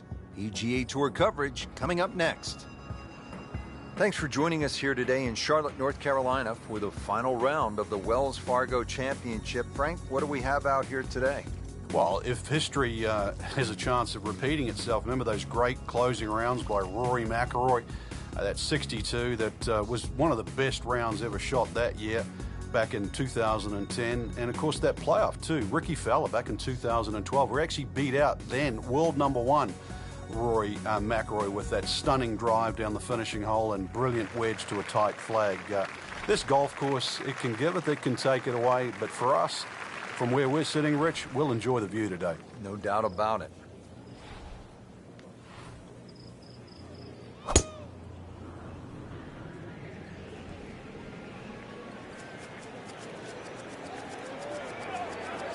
Long and straight. That's how you do it. Frank, you played in conditions all over the world. Here come the winds now. What's the mindset? Well, this is really what separates the men from the boys. This is where you've got to tell yourself, and it's an advantage to you.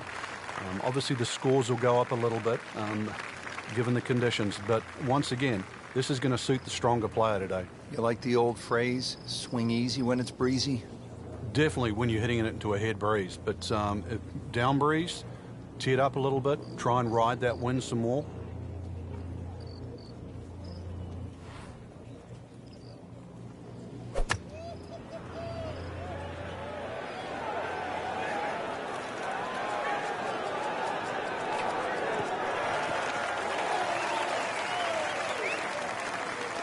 How about that terrific approach shot setting up a makeable eagle putt? Settles in over the putt.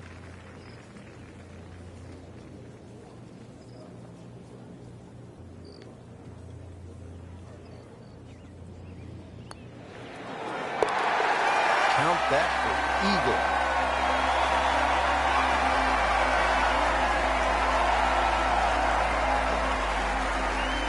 Now to the par 4 11.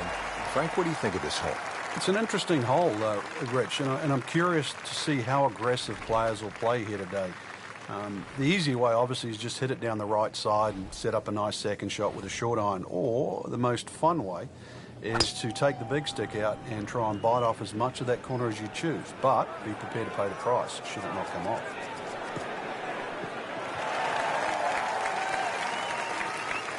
He has given this one the full treatment. Perfect release through the ball, and this shot is on the fairway, over 300 yards. This looks to be at least an extra club, maybe two clubs going way up that hill to the green.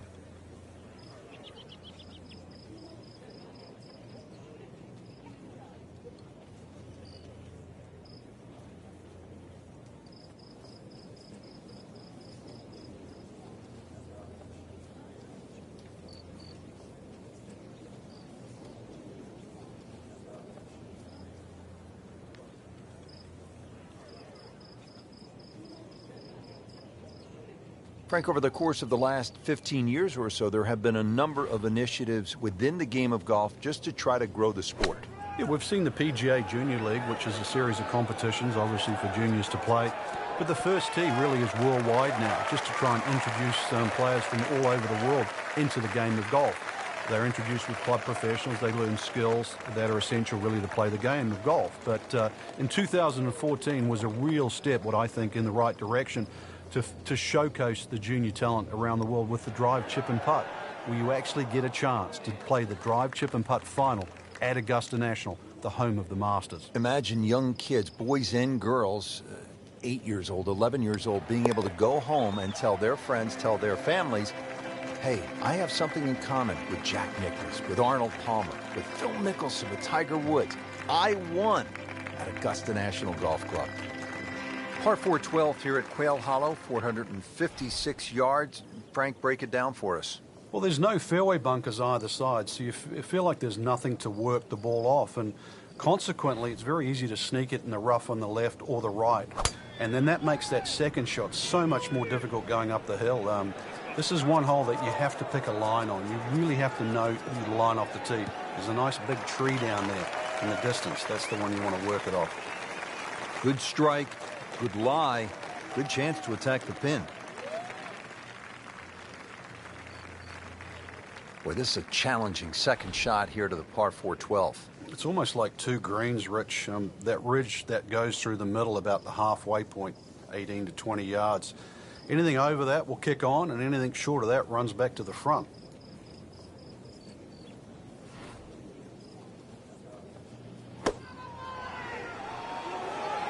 Oh, solid strike right in the heart of the green. Early part of his back nine and a good approach shot. And he'll have this for birdie. See if he can go one better than yesterday when he made par. This putt for birdie.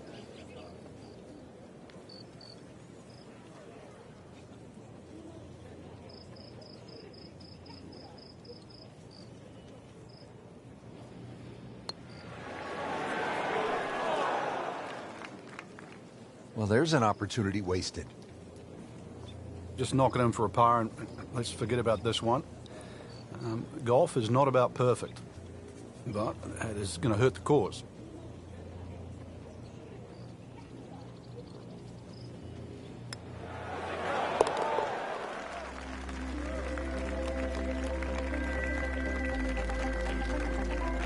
Good work right there. He'll settle for par.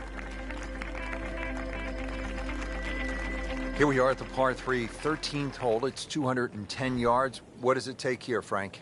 It's one actually where you'd rather be conservative than aggressive here. And the reason why is this green tends to roll off at the back and the front and the middle there.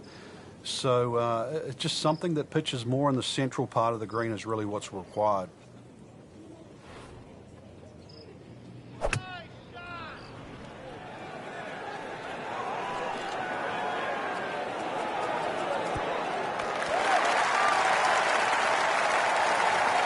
That's well played. Oh, good look at birdie. This one measures out to 15 feet.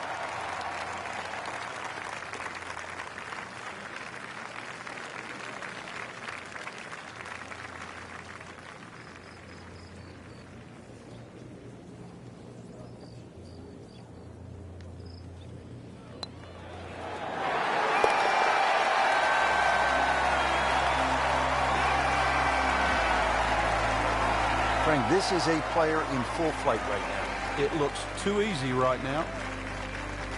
Well, Frank, as we arrive at the par 4 14th, just 345 yards, our players no doubt are looking for a little advice from a guy who's been there. You've done it at the highest level. What's the right play here? Rich, after all these years, I think it's like a modified tee shot. And what I'm going to say with that is like a strong three-wood, something that pitches around 270 and kicks 30 or 40 yards, finishes up about 20 yards short of the green. I think that's the best ploy. You won't be able to get at all the flags, but I think you'll play the whole under par for the week. When's the right time to pull out the big driver and have a go at this green? I don't think there is, but maybe you at home should try. Ends up in the first cut, and he'll have a pretty good look at the hole location from here.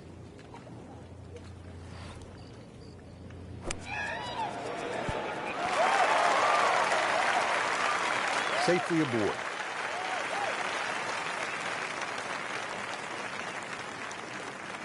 Birdie putt coming up. Had a par on this hole yesterday.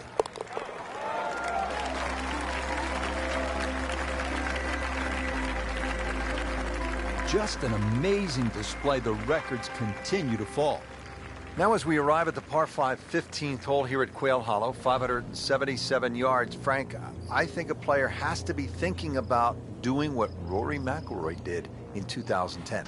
It's the last of the holes that you can really be aggressive on, Rich. So a good drive down here. I'm well aware of the fact that there's water on the left. This is a good chance to make something happen before you play the green mile. And that's what McIlroy did. Hit a tracer, then a 5-iron, knocked it in for eagle, shot 62, and won for the first time on the PGA Tour. Okay, the second shot now at this par 5.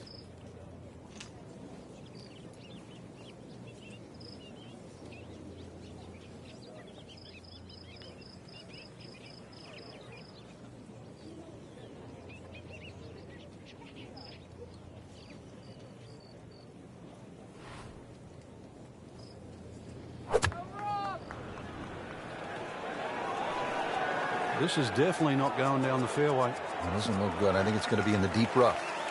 Frank, better than we thought it was going to be. Yeah, that looked like it was headed for that thick stuff the whole way, but a little fortunate.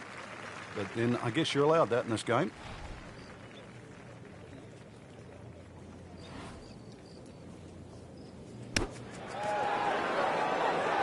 On the green, and a chance for birdie.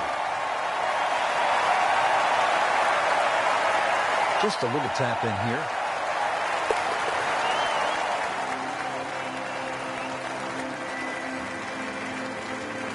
Makes it right in the center. At last, we have arrived at the start of one of the most daunting finishing stretches in all of golf. They call it the Green Mile, 16, 17, and 18 here at Quail Hollow. The 16th is a par 4, 508 yards, Frank. And this hole was made even more difficult when they pushed that green further left to bring the water more in play with the second shot. I mean, it's a great par 4. It's strong in every single department. Excellent drive right there, Frank. Circa 310.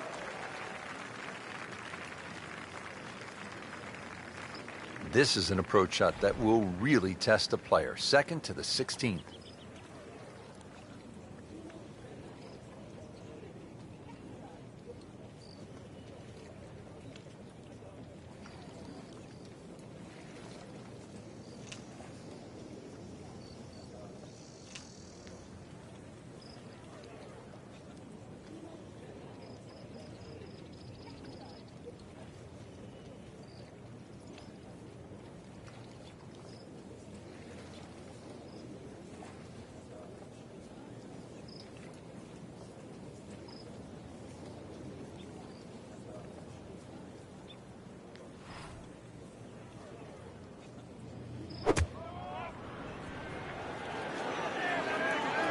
There's a big green, and they're going to use every inch of it. Had a birdie here yesterday in there close. Great opportunity for another one. Really not much to this. The only issue would be a lack of concentration or focus.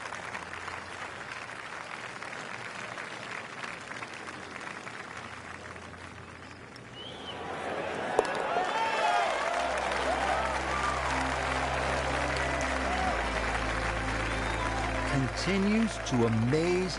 Yet another birdie, and what a day it's been.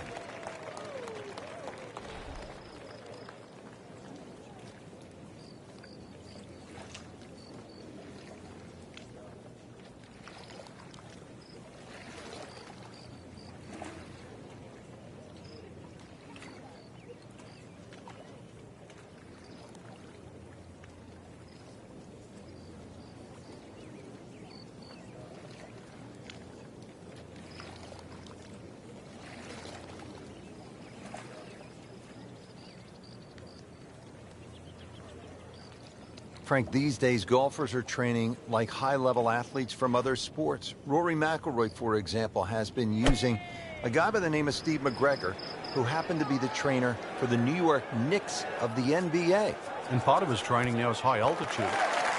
The majority of the medal holders, for example, in the Olympics, or medal winners in the Olympics, actually use high altitude training. You know, you can develop more red blood cells in a shorter period of time. But, you know, golf, we've had so many different types of training from the athlete side. But you go back to the old days of Henry Cotton beating an old tire. Vijay Singh picked up on that. Or even the rhythm of Sam Snead, who used to count in the rhythm. It was 1, 2, 3. It was 1 at the top of the swing, 2 at impact, and 3 at the follow-through. All those things are still very valid today. Now to the finishing hole here at Quail Hollow. Frank, what can we expect? If there was a name for this hole, Rich, it should be called Narrows. The creek that meanders its way down the left side and actually divides that hole into really half the size of what a normal par 4 should be. That makes it hard. The bunker on the right is your bailout area. Just over 290 yards to get past that. And then the narrowest green that still sits up against the lake. This is just a brutal finish. He has just hammered this drive here at the 18th, and now he is in a really good position to make a birdie here on the final hole. Frank, this is a position where a player is absolutely licking his chops here. Good chance to make a birdie. Yeah, this is when this game just looks like fun. Bunkers don't seem to be in play. The only thing you're really looking at right now is just the flag.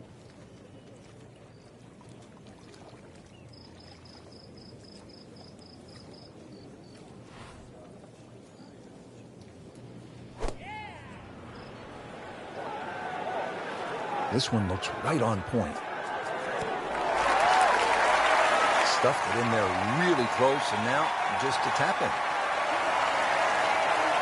It has all come down to this, a chance to win the Wells Fargo Championship.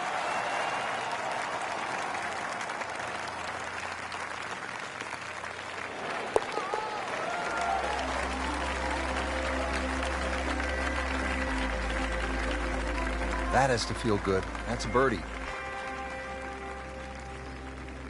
Frank, year in, year out, the Wells Fargo Championship delivers the excitement and the great champions, and this year, well, didn't disappoint. Joining the list of, the Ricky Fowlers, the Rory McIlroys, the J.B. Holmes, Sean O'Haire, Tiger Woods, Furyk, list goes on. These are the best players in the game. So adding your name to that list really is the hallmark of a very, very successful professional golfer.